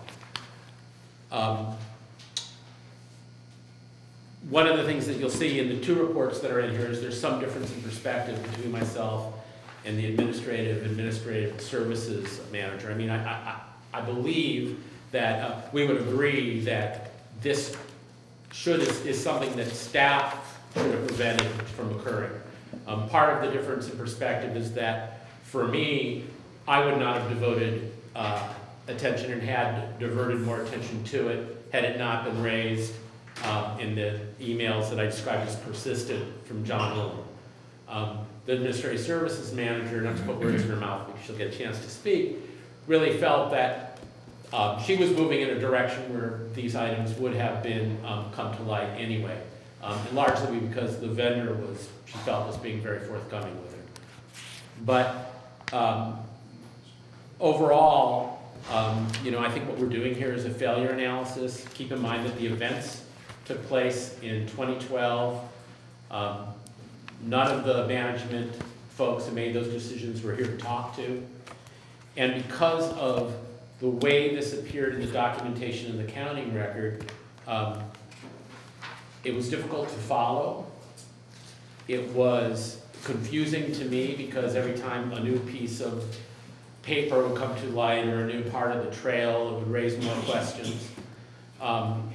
And as we regularly report, staff bandwidth has been stretched for some time, and it wasn't like we dropped everything else to pursue this, especially when we had contacts that indicated that in fact we were going to get a full refund.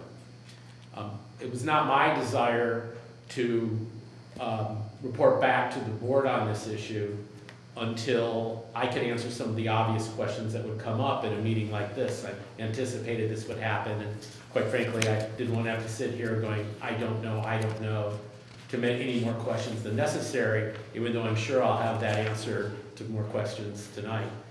The other thing was, I did not, being well aware that there were, put it mildly, strained relations between the commission and the previous vendor, because I had a positive, reasons to be positive that we would get fully refunded. I did not want to inflame that in any way. I wanted to get that check in hand. I wanted to have the check cleared before I brought it to your attention. I realized that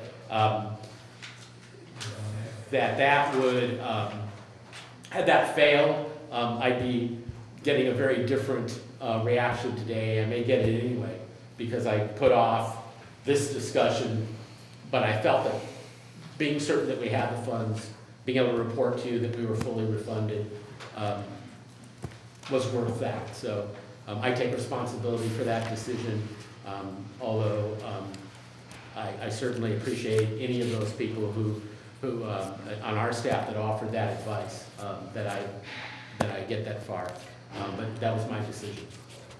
And I'd like to let Marcia finish the staff report, and then if you have questions about, we sort of have something about the events. There's an awful lot of material in here that was put at the packet at the request of a commissioner in addition to staff's, Commissioner Brennan's material. So there's a lot to digest, and I'm sure there'll be more questions.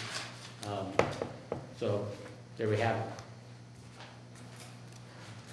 I started in the latter half of April, shortly before the interim general manager came on board, and at that time was tasked by then acting general manager Grindy. He was telling me that the board had requested a forensic audit of the IT inventory.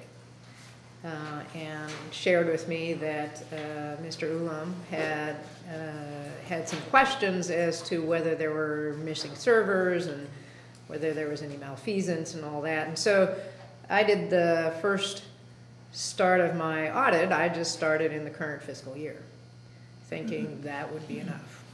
And then I went back another year, and then went back another year, and then finally 3 years back. And so the reason it didn't come to the board is because every time I pulled a thread, it led somewhere else. And so rather than come and have more speculation and have any sort of defamation for anybody without having the full facts, I didn't think that was a useful sort of time for the board to speculate what was going on until we had all of it.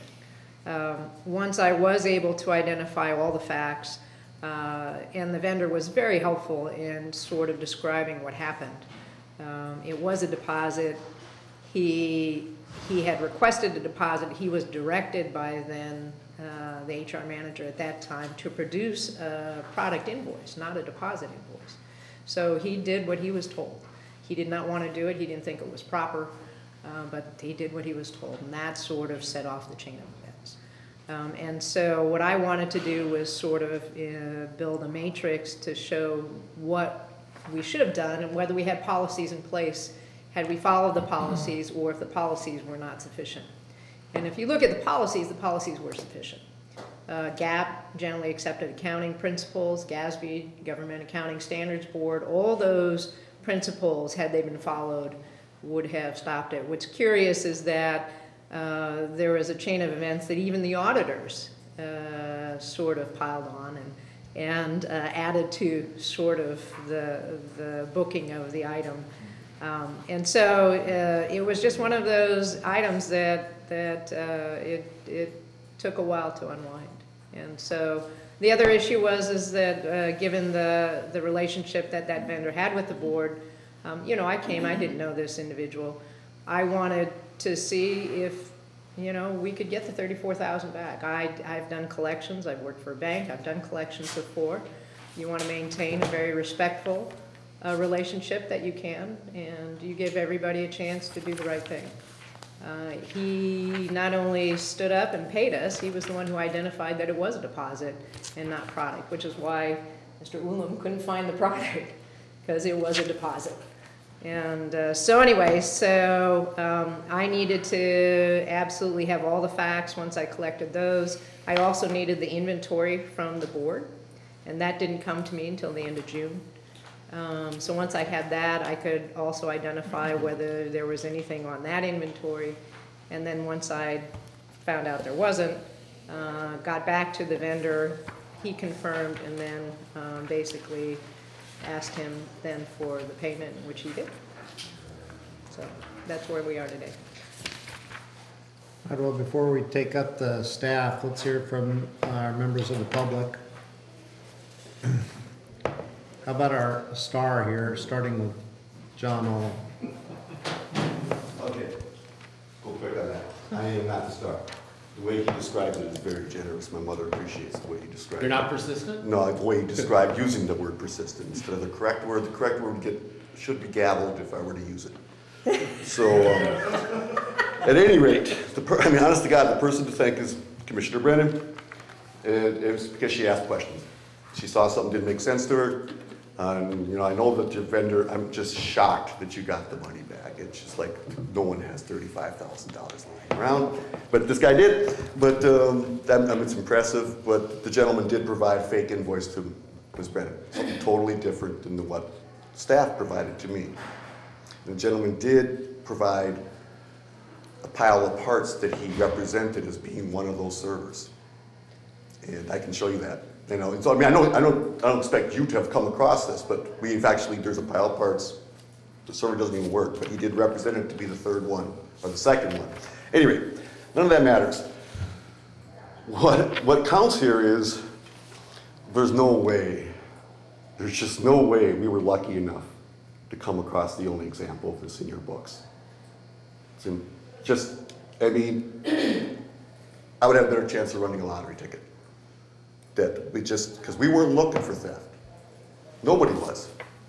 I mean, I've said to Sabrina and everybody else that worked just the first, I've never thought there was corruption or anything like that in the district. I saw a lot of ineptitude. I saw a lot of policies that weren't being enforced. I saw a lot of sloppiness on the part of the general manager, and the general manager is the leader, so right, staff does not bear any responsibility for this because this is, again, an issue of poor leadership. And frankly, Mr. Parvano, you were part of that for all those years, because the accounting problems have been a disaster at the district for a decade. And so is Mr. Bernardo. And yet they've represented that there was no problem. Anyway, Commissioner David, in one of your campaign promises was to have a forensic audit of the books, a complete forensic audit of the books. Not the kind of forensic audit this gentleman got us, which was just an IT count, a true forensic audit. It is astonishing that you spent $9,000 on a woman who had the qualifications that Mr. Miller hired, because she was good. She could have found this stuff if you let her loose. And well, I'm not trying to diminish what you accomplished, but I mean, you figured it out in a couple of weeks. And so, actually, well, a couple man hours.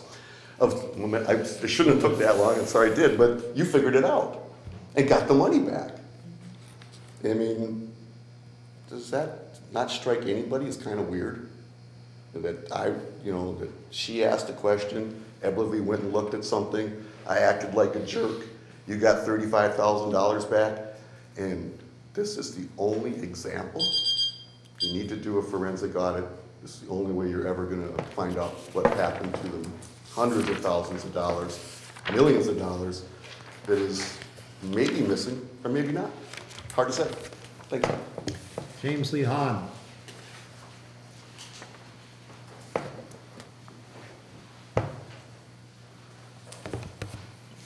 I just really want to quickly thank John and to thank Sabrina for initially raising the issue. But the main reason I'm up here is to point out that if it wasn't for John's uncivility, this would not have been uncovered. You would not have gotten $35,000 back to the Harbor District. Again, to use the analogy, the IT company was stepping on your toes. And when someone came up to you and said they're stepping on your toes, you told that gentleman, you're not telling us the information nicely, go away. And when Sabrina raised it, that board at the time also said, you're not playing nicely, go away. You're criticizing staff, go away. So this is just a reminder to listen to people who you perceive as uncivil, and to, I mean, no one wants to hear that things are being done wrong. No one wants to hear an F word or an SH word, whatever. But if there's substance in there that you can use, that's your job, that's what you're up here for. And I just want to quickly state too that if you want us to be civil, you've got to model that behavior. I've noticed all throughout this meeting when one commissioner is speaking, certain commissioners, certain staff members turning to each other, smirking, laughing, one staff member literally going when one particular commissioner was speaking. So if you want this body to be this public to be a model of civility, please make sure that you yourselves are modeling that and that your staff is modeling that. Thank you. Sean Cartwright.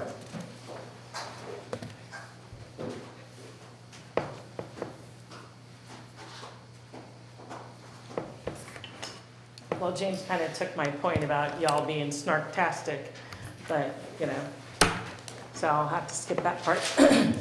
I wanted to say that in Sunnyvale, when you go to their city council meetings, particularly the ones that they know will be packed and contentious, they start off with, there's no applauding, there's no booing, we've never thrown anybody out, we don't want to have to start now. And they're really harsh about that. They're very nice, they're very even, but they're very harsh. So the first clap or the first boo, they're like, no. And, that's fine. But just for the record, we can be just as snarky and eye-rolly and psh, as you guys can be. Snark for snark. When I was listening to the explanations of what happened and how this occurred, it just sounded like an awful lot of backpedaling. And maybe that's just the way that I heard things, but it sounded like an awful lie. It was like, well, and then this happened, and then this happened, and then that's why this took so long, and that's how it all happened. I mean, it sounded a lot like how Jan rode her bike into the family portrait. At least that's how I heard it. That's funny, because you all got that joke. I wanted to say that the people that you seek so hard to marginalize are the people that actually got you the money back.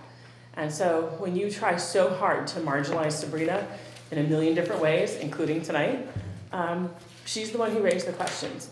And then it was uppity John, who just doesn't listen to you guys and you try and shut him up, thankfully, was the one who pursued that and pursued that and pursued that. Even when it was like, oh, there's nothing to pursue here. Yeah, that all worked out great.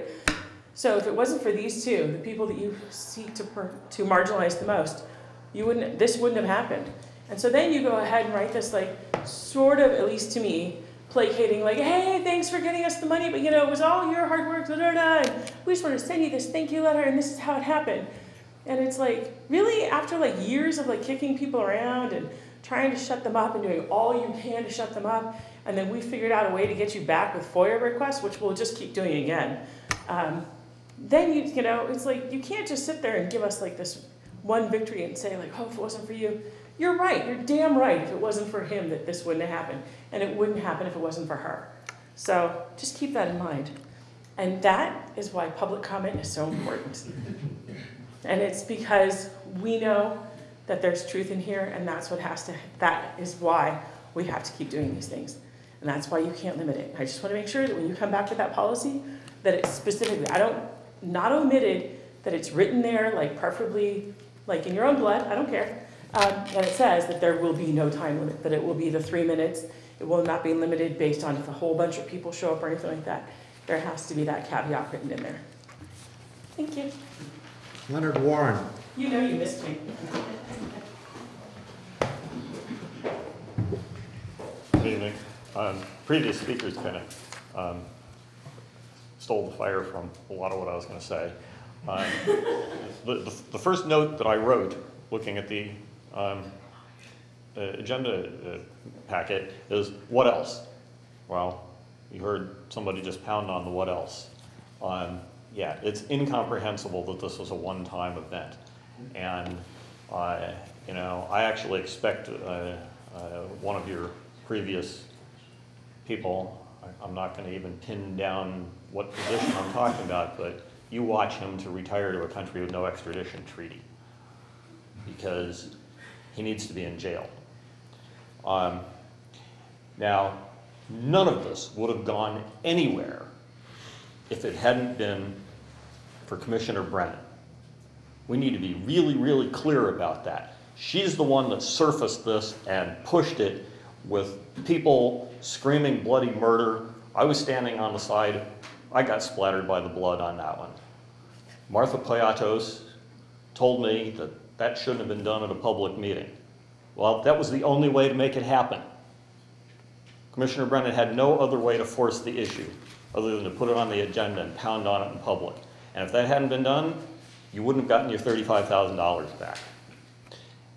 I also understand that staff has been really, really irritated at the volume of Public Records Act requests. Tough beans, deal with it. That's the state law. There's a reason, and we now see really, really well why the California Public Records Act exists. So what I would suggest is you get all the public documents online when they're created, so that staff doesn't have to spend any time responding to Public Records Act. You just say, go look at the website. And I'm going to be pushing for a change in the Public Records Act to require that. And yeah, it'll affect my agency, which has a much, much smaller staff than your agency, but I think that it's in the public interest. One of the things I haven't really heard, I didn't see it in the staff report, is what is different now that you're going to make sure the policies are followed? It's really good to have good policies. It's okay to say they weren't followed, but I didn't hear how the current staff is going to make sure that the policies are now followed. And the vendor, I just heard a whitewash here, okay, from multiple staff members. The vendor whitewashed what was wrong. He delivered what he claimed was the second server. I was sent a photo of the insides of that machine. That was a $1,000 machine that he claimed was an $11,000 machine. That was a bald-faced lie on his part. So the whitewash is still going on here. Bill Kehoe. Thank you. Bill Kehoe, this time I'm just speaking for myself. I agree with the speakers that went before me. I do want to thank Commissioner Brennan for for getting this started, and I want to thank John Owen for dogging after it. And I agree with what he said and the other speakers.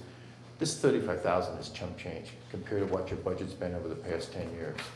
And you really should start taking a look at that, because let's just say that only 10% was mishandled or misused.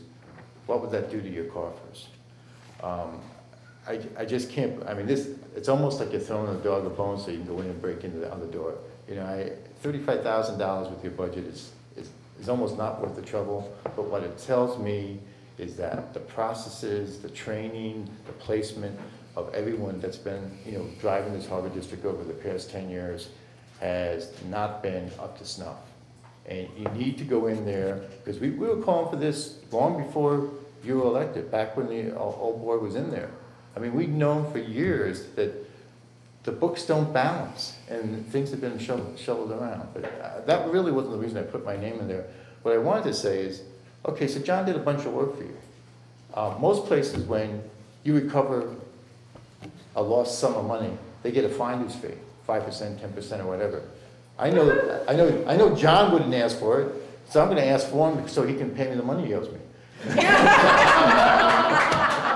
But seriously, I mean, you should think about that, because people will start looking at it. And I believe you've already done the open gov thing with open books and stuff like that. But that will keep people engaged. And that alone will keep things more honest and more transparent.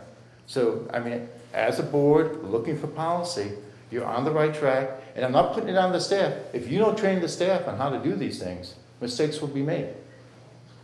But it's better that you start doing that now. And as that's what you said you were running on, and that's what I want to see you doing. Thank you. Brian Rogers.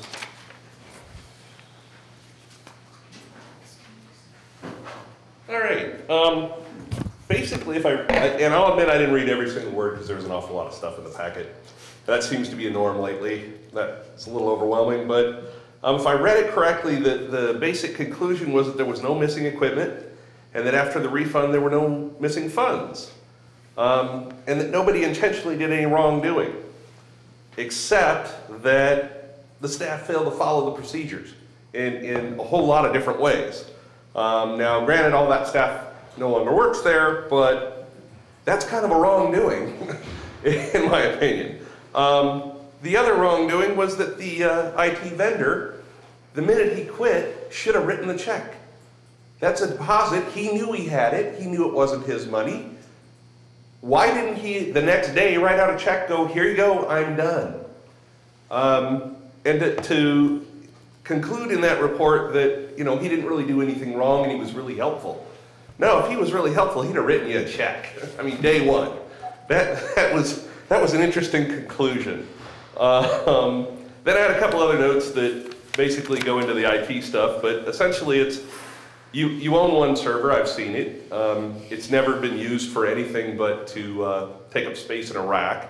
And why aren't you implementing it and using it? I know there was some discussion a few months ago about buying a new server.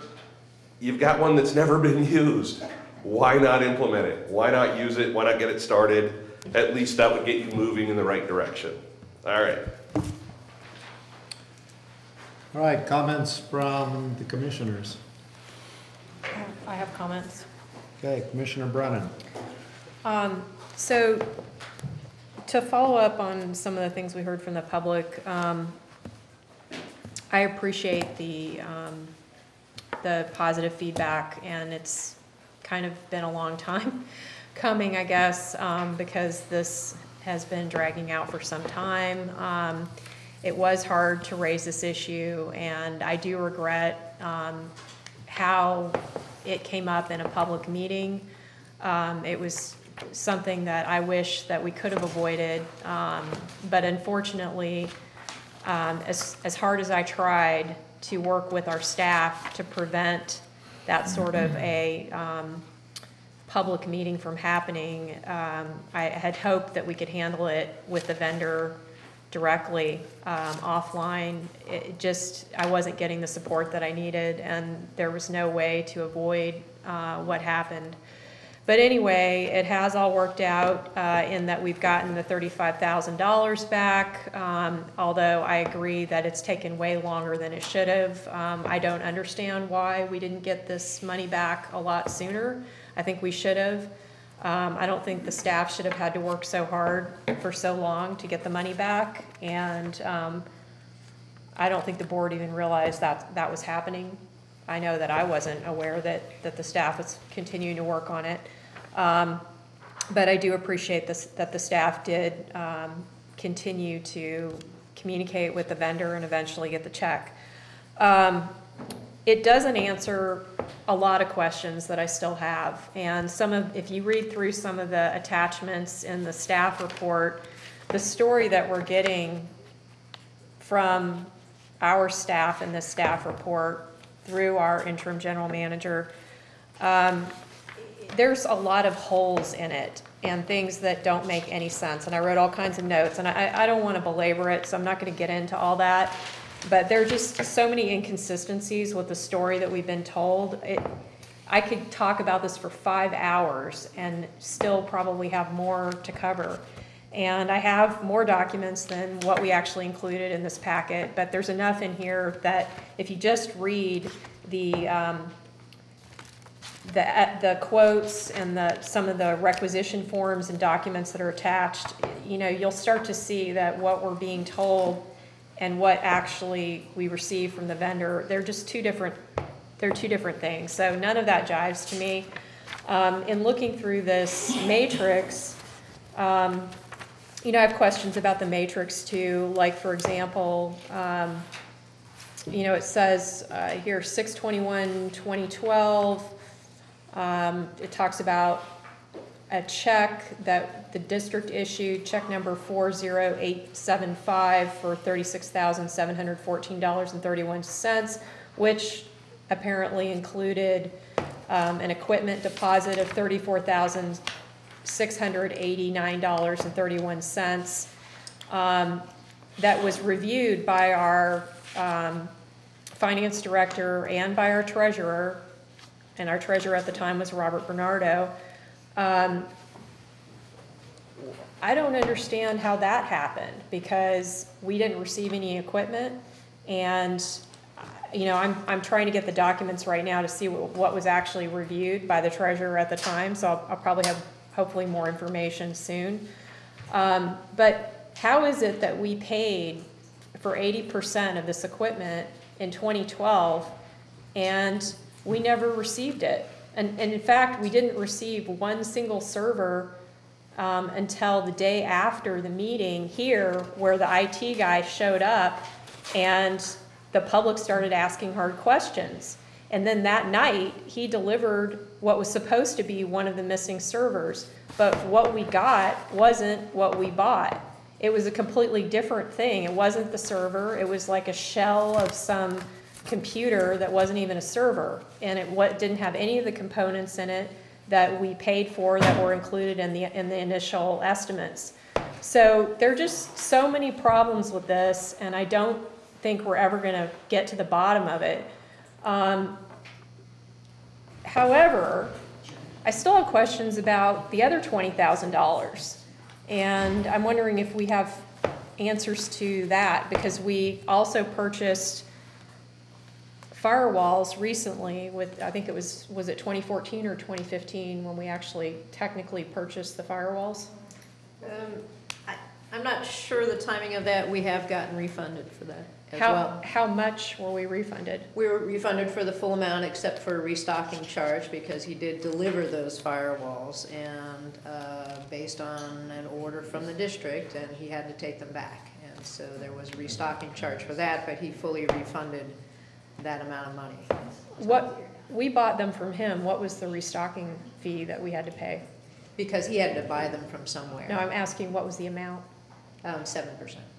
So we didn't receive 7% back? That's correct. Okay. There was a restocking charge. Okay. And we got that earlier on, correct? That's correct. Okay. Yeah, I'd like to see a copy of that refund check. I'd like to be clear on that. So, it wasn't just the servers, it was the firewalls too. And I'm not convinced that we actually ever received the firewalls. I never saw them.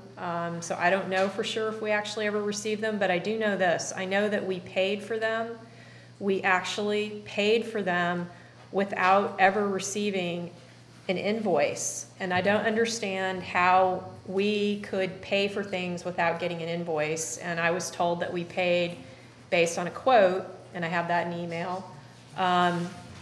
So it's these sorts of procurement process problems that I think we need to have much greater accountability on. And I want to know that this could never happen again. And I want to understand clearly what it is that we're going to do differently that will prevent this sort of thing from ever happening again.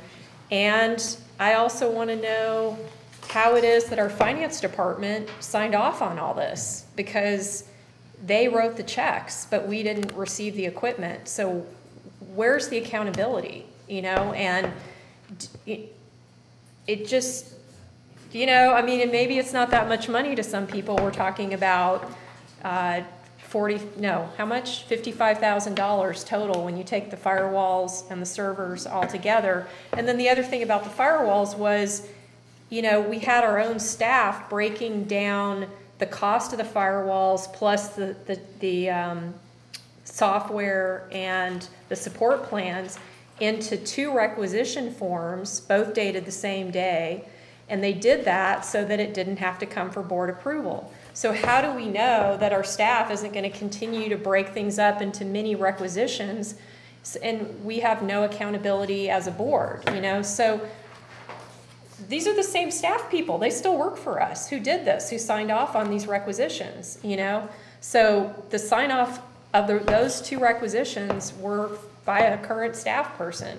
Where's the accountability? You know, at what point do we have accountability? I'm just, you know, I'm not feeling reassured that this couldn't happen again. I'm really thankful we got the money back, but I feel like we need a plan for how we're going to prevent this sort of thing from happening going forward. Well, it's my understanding that the people that approved both of these no longer work for us. The requisition forms were signed off by our acting general manager, who still works for us. Okay. But not on the 2012 things.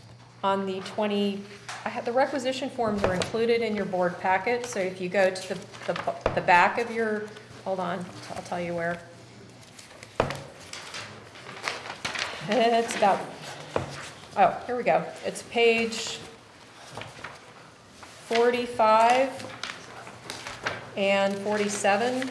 There's 2 requisitions. You can see that they're both dated the same day. They're signed off by Marietta Harris and the acting general manager. Okay, yeah. Both of them. No, but those are the ones, and I'm asking this as a question. Yeah. I'm not sure. My understanding was the firewalls, they were ordered, paid for. Now, were they paid for before they were delivered, Marcia?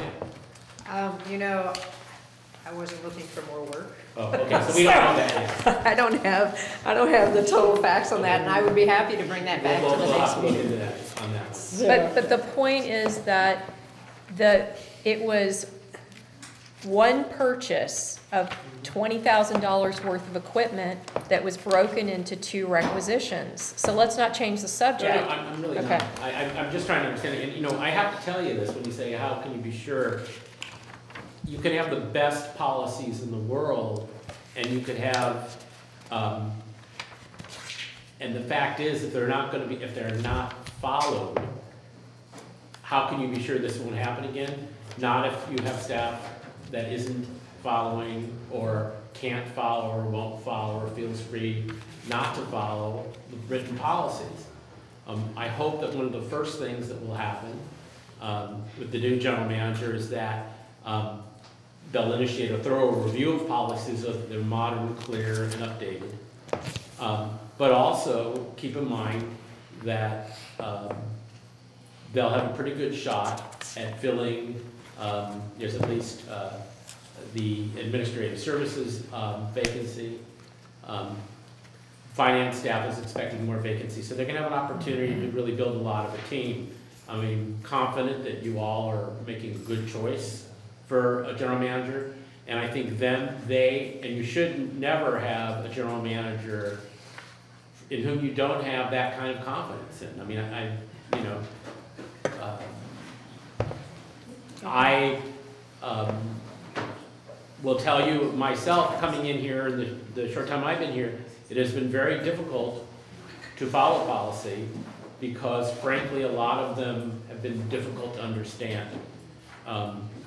But in terms of one of the first things I did on the first day or two when I was asked to sign for purchases was, this may seem like a very small thing, but anywhere that I've worked, where I've been an executive, my signature is the last one on the purchase. Usually the person receiving the goods signs it.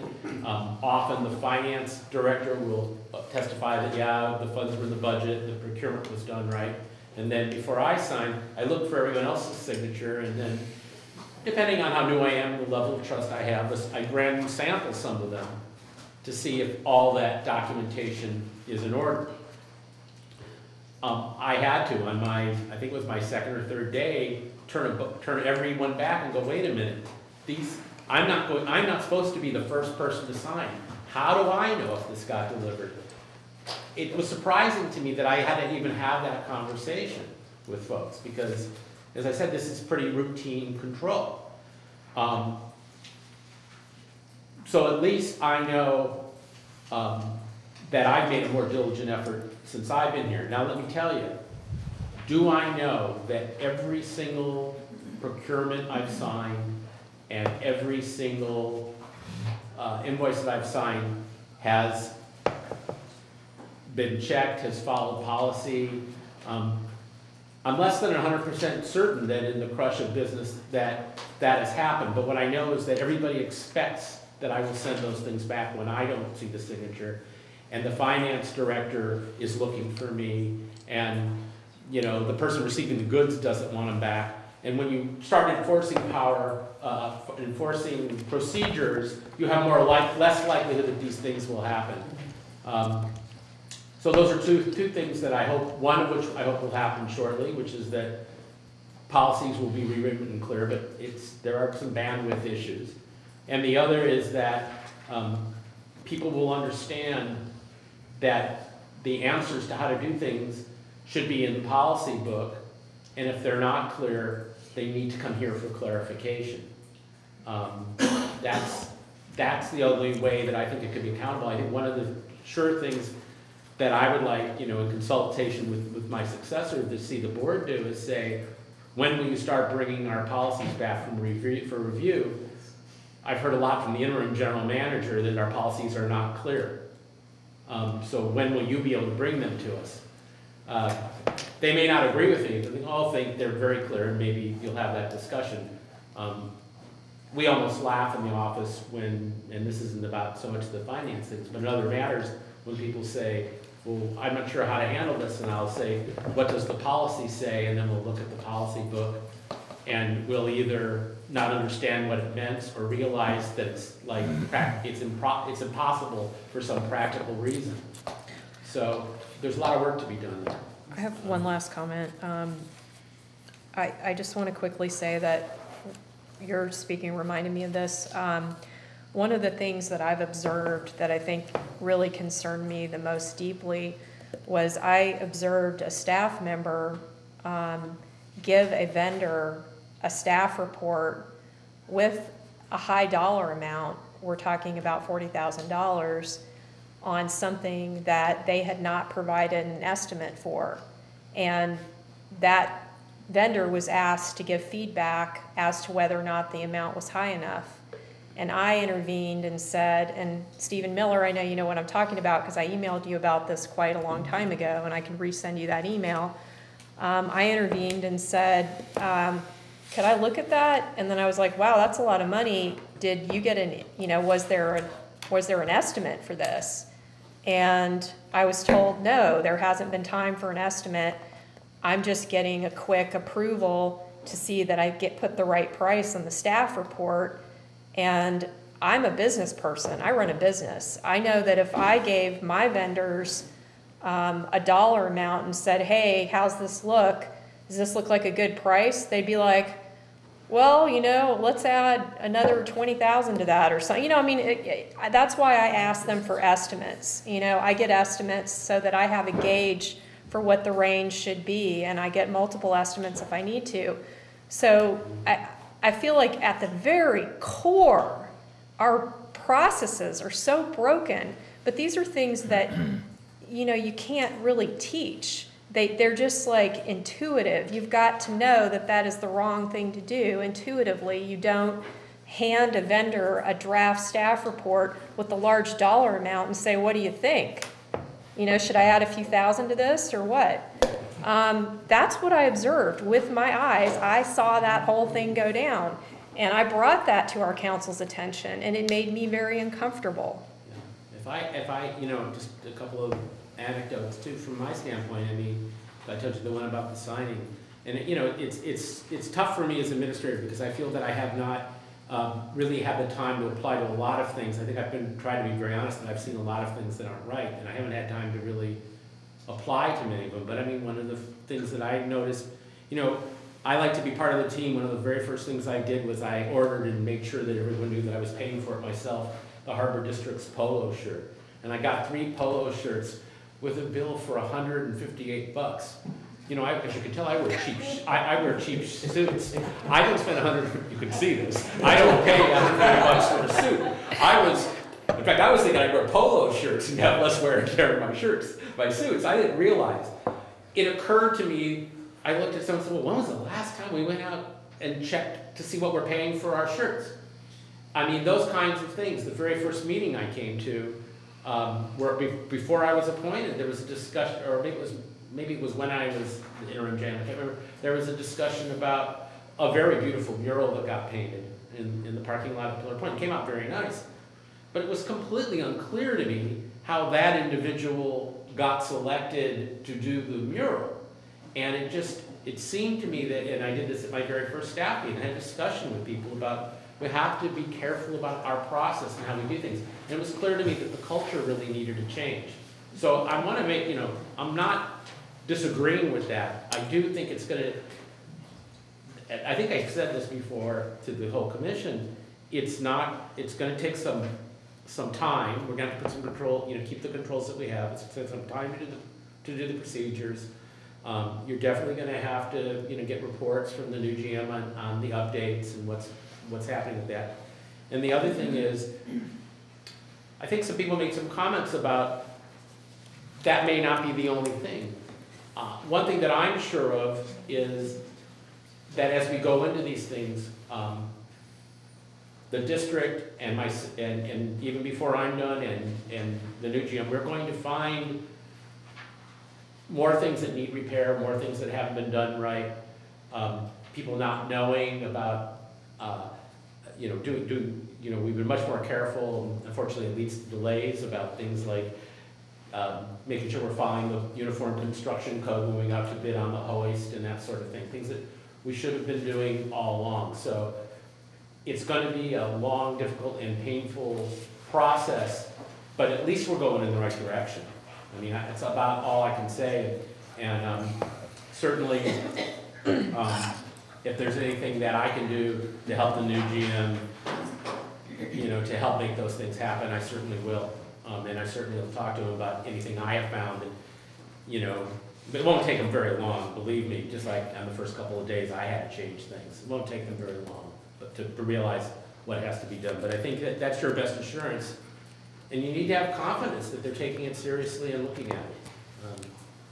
I apologize if I haven't been able to, build that confidence in the commission that I took it seriously and have been trying to address it as I address so many other things. So where do we want to take this item 14? Do we have any more direction for the commission towards the staff other than tightening up our purchasing processes, which has been clearly made evident already? What we're talking about is past. Through the chair for just a second. I just want to add one more item. And so I came from the private sector. I spent 8 years at Bank of America. After that, I was a controller in the manufacturing sector. And we had a policy, and this is what you're speaking to, that when you get to a certain dollar volume, you have more eyes looking at it and more opinions weighing in on it. And that's what did not happen here. IT oftentimes gets put under finance because the dollar amounts are larger, and when they go sideways, they can go sideways in a hurry and cost a lot of money. For whatever reason, certainly after the time I left finance, the IT moved out of finance. So I think, you know, there's a need to have, specifically for IT, there's a long-term strategic plan that needs to be put in place. And so what are the district needs? And then based on that, what is the cost of that? And then the vendor should never be buying the equipment for the district because it's just a pure conflict of interest. The state has put together purchasing programs where we can buy even IT equipment at a discount. And you've probably all heard of them. So anyway, so there were a number of areas that could have been brought to bear on this particular department, if you will, on these acquisitions. But again, because finance was not involved in it, it ended up in HR, and that's typically not the department that runs IT. All right, moving on to item 15. I have to take a bathroom break. I'd like to second that. Okay, so bathroom break, 3 minutes. All right, item 15, approve award of contract to independent outside investigator. Staff report from council, please. You have a report in front of you. I think it stands on its own. I have nothing further to add. Right, prior to commissioner comments, I have some public comments. James Lee Hahn.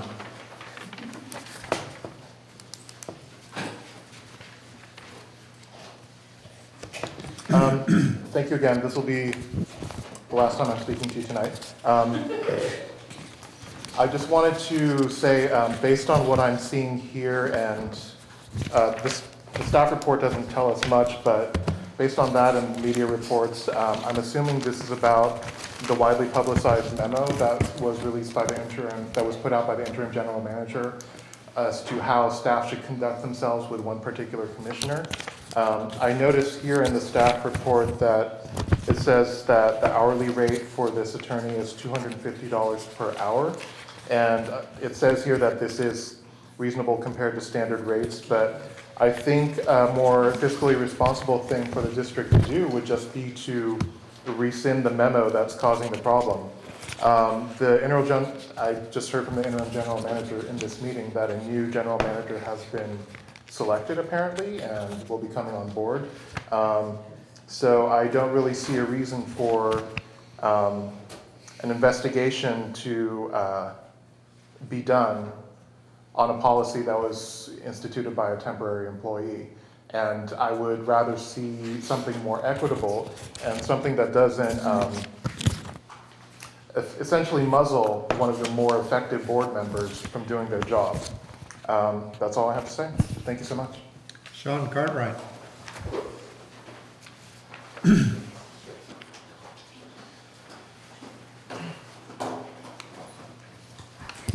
We're in a room called the think tank, so I'm encouraging you to think before you tank a whole bunch more money.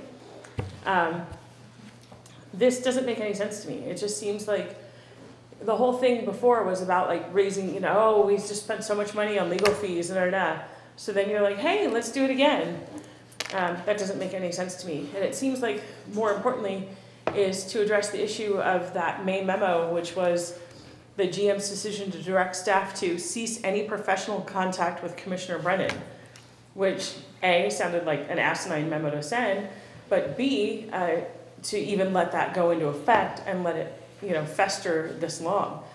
So if you rescind that, that seems like it would solve a lot of problems, and then you would hopefully run a little smoother, which you still haven't done. I mean, the whole point of you guys getting elected, particularly you two getting elected, was to make a more effective harbor commission, a more harmonious harbor commission, one that like didn't misspend its money, that hasn't happened. One that was more transparent, that hasn't happened. So like make something positive happen in the two of you getting elected. So let's get rid of this. And then what's happened is if she can't communicate with them, then that basically ends up with Olam and I going back to FOIA-ing everything. And then we're just gonna tie you up with all the Freedom of Information Act requests. Because that's the only way, then we get information, that's how things come to light. If you're gonna sit there and stonewall. Because that makes no sense. That is like the most ignorant thing that you guys can do. Again, because it didn't work in the past, it's not gonna work now, it's not gonna work in the future. But on the other side, I did wanna say that you should go ahead, and somebody said earlier about digitizing all of your documents. That sounds like a really smart thing to do, because when we go to the website, we can pull up information. It wouldn't take staff's time all the time. And you know what? I'm still recovering from brain surgery, and I got all the time in the world, and I'll do it for free. Leonard Warren. Good evening. Yeah, there's no information in the staff report. That's probably by necessity. So I'm just going to assume that what James Lehan said is correct, that this has to do with the interim general manager's memo. Now, I see, the way I look at it is this board did one thing wrong regarding that memo. You didn't call a special meeting for 24 hours notice with one agenda item, which is to fire the interim general manager. That's what you should have done. And I really hold 4 of you responsible for not doing that. That was the only appropriate reaction to that memo. That was completely out of line, borderline illegal, totally unethical. You cannot cripple an elected official. When you have a disagreement between an elected official and staff, the elected official by definition is always right. Staff is by definition always wrong, because staff works for the electeds, not the other way around. And this district's been upside down for as long as I've lived on the coast side, which is 21 years. This district's been upside down for at least that long. Staff needs to understand they work for the board, not the other way around. And you need to keep telling them that as much as necessary. So don't waste any more money on this. If necessary, call a special meeting for tomorrow and fire him. But do not waste any more money on this investigation. And at the very least, you still need to demand an apology and a retraction of that letter. All right, moving right along with item 15. So we have a request to approve to award a contract to Michelle McGrath and authorize the board president to execute an agreement with Ms. McGrath. Do we have a motion? I have comments. Comments? Thank you. So I'm going to paraphrase from an email that I sent on August 1st, 2015. I sent this email to our council, and I also later forwarded it to our board president, so he has read it as far as I know. I'm not going to read the whole thing because it would take too long, but essentially what I'm saying here is that our interim general manager instructed staff not to communicate with me. This has resulted in an overall lack of cooperation in providing district information, delays in communication, and a convoluted process of communicating through the board president that has diminished my ability to obtain timely information necessary for board meeting preparation. I feel strongly that I've been singled out by the interim general manager and treated unfairly based on a May 19th, 2015 memo that the interim general manager sent to staff that said, effective immediately, I am directing all staff and contractors to cease any professional contact with Commissioner Brennan other than at public meetings or as explicitly approved by me or an authorized designee. And in this email, I give examples of how this has been acted on, and I'm not going to go take you guys through all of that because it would take too long. The interim general manager's May 19th memo to the board included untrue and unsubstantiated accusations and was retaliation against me based on my pending complaint against the district's past general manager. The interim general manager intended to harm my credibility with his memo and is intentionally treating me differently than the other 4 commissioners. I am being subjected to unequal treatment, and this needs to stop. Harbor District management and staff should treat all 5 harbor commissioners with an equal level of professional contact. I did not request an investigation. I requested equal treatment. It should also be noted that 2 commissioners made unsubstantiated and demonstratively untrue statements in May at a special meeting aimed at discrediting me for reasons I can't go into publicly. I could, but again, that would also take too long and probably be somewhat unprofessional. I'm concerned that the 2 commissioners made those comments with the intention of interfering with my ability to do my job as a harbor commissioner. Thank you. Oh, and one last thing. All the investigations this district has done to date and spent money on, I think have been a complete waste of money. So I don't support throwing more money at another bogus investigation. So do we have a motion to proceed with independent investigator services?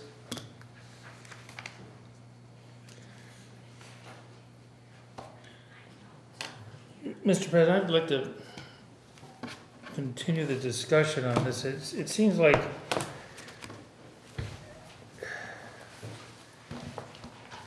there's a threshold here in this agenda item that borders on confidentiality.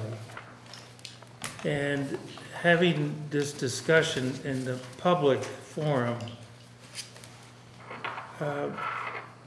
it could go either way. It could go either we remain in a closed session item, or if we're going to talk about this, then we need to open up the discussion and explain to the public more of what is behind the investigation.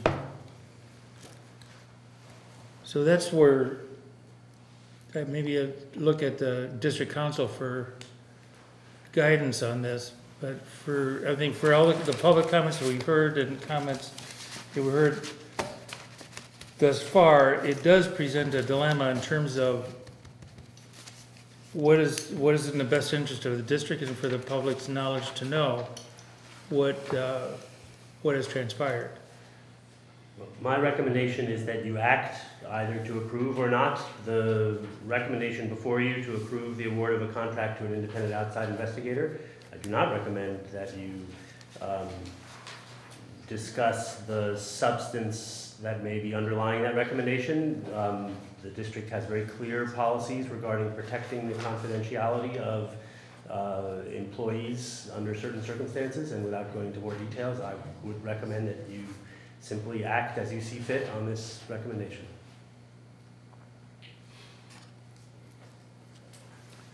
Do we have a motion to proceed? Just want to quickly follow up on that, you know, that even though we can discuss this further, I think the facts are that we have a formal complaint that was filed, and that I think the right thing to do for the district, the responsible thing, would be to look into this. Okay, we have action to either follow up on this complaint or to not. To follow up on the complaint is to hire an investigator. To ignore the complaint is to not use an investigator.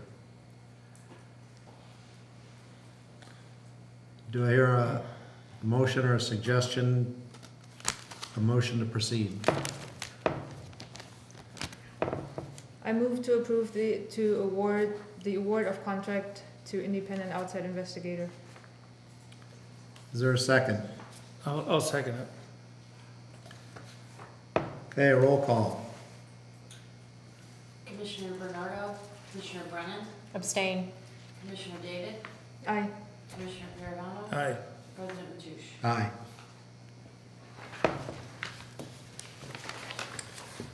Okay, interim general manager report. Given, especially with the interest of time, I would like to just let the report stand on its own. Only comment I'd like to make is that there was a milestone in that I almost got to the bottom of the second page before I got to, these are items in which some progress was made, but not as much as we would like. As crazy as it's been, there was a lot to report. And I think that's an important milestone. So sorry I came so close to the end of my tenure here. But otherwise, I think we want to keep these brief to make sure we don't get locked in here. I have some questions when it's my turn. Okay. So I just wanted to point out to the public that there's going to be a finance committee meeting on September 24th, and that's mentioned in this memo. And then I noticed on the second page that there is now a link to videos of Harbor District meetings on the district's website. Could you tell us where to find that? Yeah, I just went, even I found it. I just went to the website, and if you go to where our agendas and our minutes are, you can click. And if the video, that's how I found it. Okay, so is it a Yeah, video it's per? like finding the minutes. So it's next off to the side of the Yeah, minutes? on Okay. there's now another column, right? Did I describe it right? Yes. Sometimes I forget my internet travels, but I do know that even I found it, so. So I want to thank the staff for doing that, because I know that took some effort.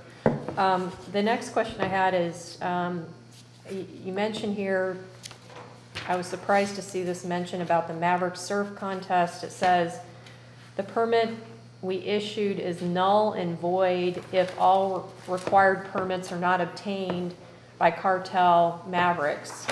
And then we heard tonight that, I thought I heard that the county's gonna require a permit now, and that the Coastal Commission's also gonna require a permit, but that information does not jive with what's in this report. I just thought maybe you could clarify. Only because, you know, Olin may have better communications with those bodies than I have.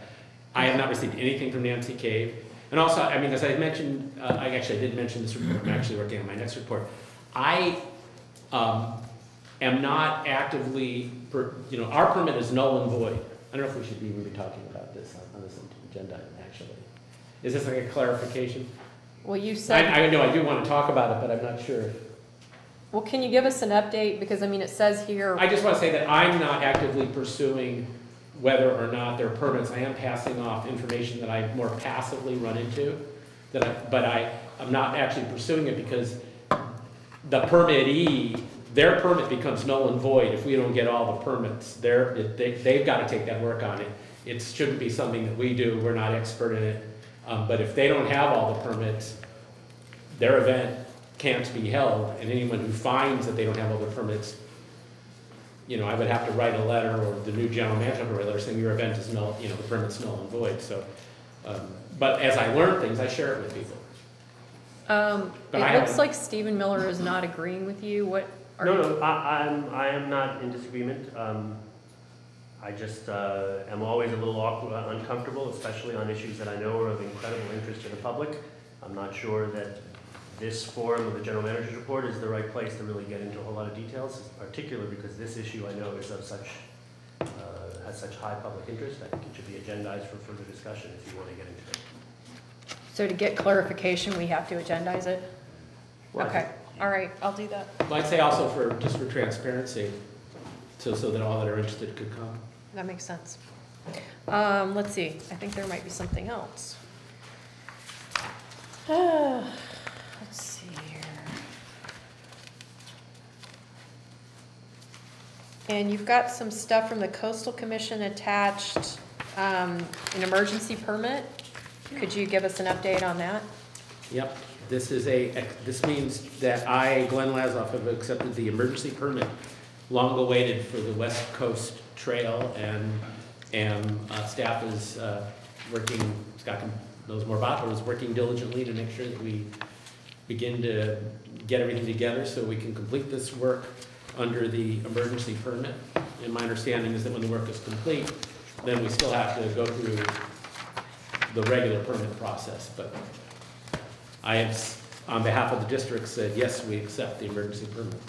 Okay, thank you. Do we need any other permits for this project other than the Coastal Commission permit? I was hoping to agendize it for the next meeting, Okay. just because I was going on vacation during some of this process, and so I'm not sure. I don't Okay. say the wrong thing at this point, but we're moving forward to get everything done. All right, if that's all for item 16, item 17 is the Director of Finance report.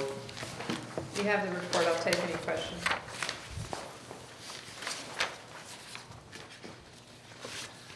Okay, hearing none. Item 18, Interim Administrative Services Manager. There is one correction, the OPM bait shop lease, and I have that on my desk to send to legal, and it has yet to go, so it should go this week, God willing. A new lease, that, like a draft or something? It has just some language, small language questions in it for legal. So, and then it should be ready to post. Is this the same contract blank that you were working on, or a different No. one? This is an old one. An old one? No? If I understand your question, we have a new template, and things have been plugged in, and then Marcio is taking it, finalizing it, second set of eyes, basically, make sure everything is, I's dotted, T's crossed, and send it off to Steve to double check, and then we post it, advertise it. Some of these delays I really have to own because, just as I mentioned with procurement, there have been processes that we've done, bids and others, that we simply need to do better and differently to make sure we're in compliance. And I have been driving Marcia and Scott nuts trying to do so and slowing down RFPs and a number of things, just so that we can start doing things properly. And the first ones are going to be slower and more painful. And that's been my directive. Good. I just had a couple quick questions. So, so you've been filling in for finance? Is that, am I reading that right here? I can probably answer that at the next board meeting. Okay. And then I see here the list of RFPs. So for the ones for August, September, I think there's 3 of those. Those are those going out in September, you think? It just depends on staff resources. You know, the more we lose staff, the harder it is to get the backlog resolved, so. We have been using, at least for one RFP, we've been able to make use of a resource that we have, the RGF Finance Project Manager. So we're trying to get through them, but again, we're still kind of slowing them down because we're trying to get these things done at a standard, and then we'll have templates that will make this easier in the future, so. I'll have more clarification at the next meeting. Okay. We did contact your website. Yeah, I wanted to ask about that because you've got website mentioned twice on here, and I figured the top version was probably the most accurate. So you guys contacted Streamline and they offered to help set it up? They would like us to be a beta site because they have no harbor district, and so they might do it for free, to set us up for free. So Is there a meeting planned, or what's the process? they'll get back to us at the either end of September, beginning of October, and let us know where we are in the queue. So. Great, thank you. Thank you for that, by the way. Yeah. All right, get B operations, item 19, Oyster Point Marina Park and Pillar Point Harbor. Before we go there, I would move to extend the meeting to 10:30. Oh, good point. And if I might just raise an issue, which is we do have some important business in closed session this evening, and I understand there is some inflexibility regarding the timing. So I would request that you give some thought as to perhaps taking the closed sessions out of order and conducting the rest of this meeting at the end after closed session. All right, taking that recommendation, let's break for closed session. There's only one item left. There's only one left. Can't we just finish? It's your meeting, it's up to you, it's just a recommendation. If you want to do that, I mean, I'm looking ahead, there's committee reports, there's commissioner listening to statements two and orders. requests. Let's try and, I guess we'll skip the commissioner reports and listen to Scott for a quick I'll update. keep it down to one thing unless there's questions, but one thing that when I came back this week, I found is that, and I know the president's heard this as well as the general manager, is that our deck out on Johnson Pier out where the fish buyers is, one of the fears in putting down a coating is for those who were here at that period of time, there was a resurfacing project done, I'm gonna say 2013, 2012. And it was a epoxy coating. It was done good, or done well, sorry, bad English there. But the intent of the problem is not the coating, but I'm having a conference call with all the players tomorrow morning. The problem appears to be the concrete itself.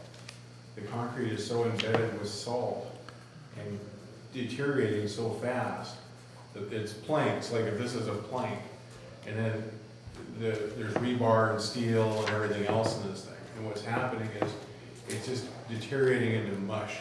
So the coating is breaking up because the stuff underneath it is turning to mush. With the heavy loads, the heavy salt water use, forklift traffic, etc.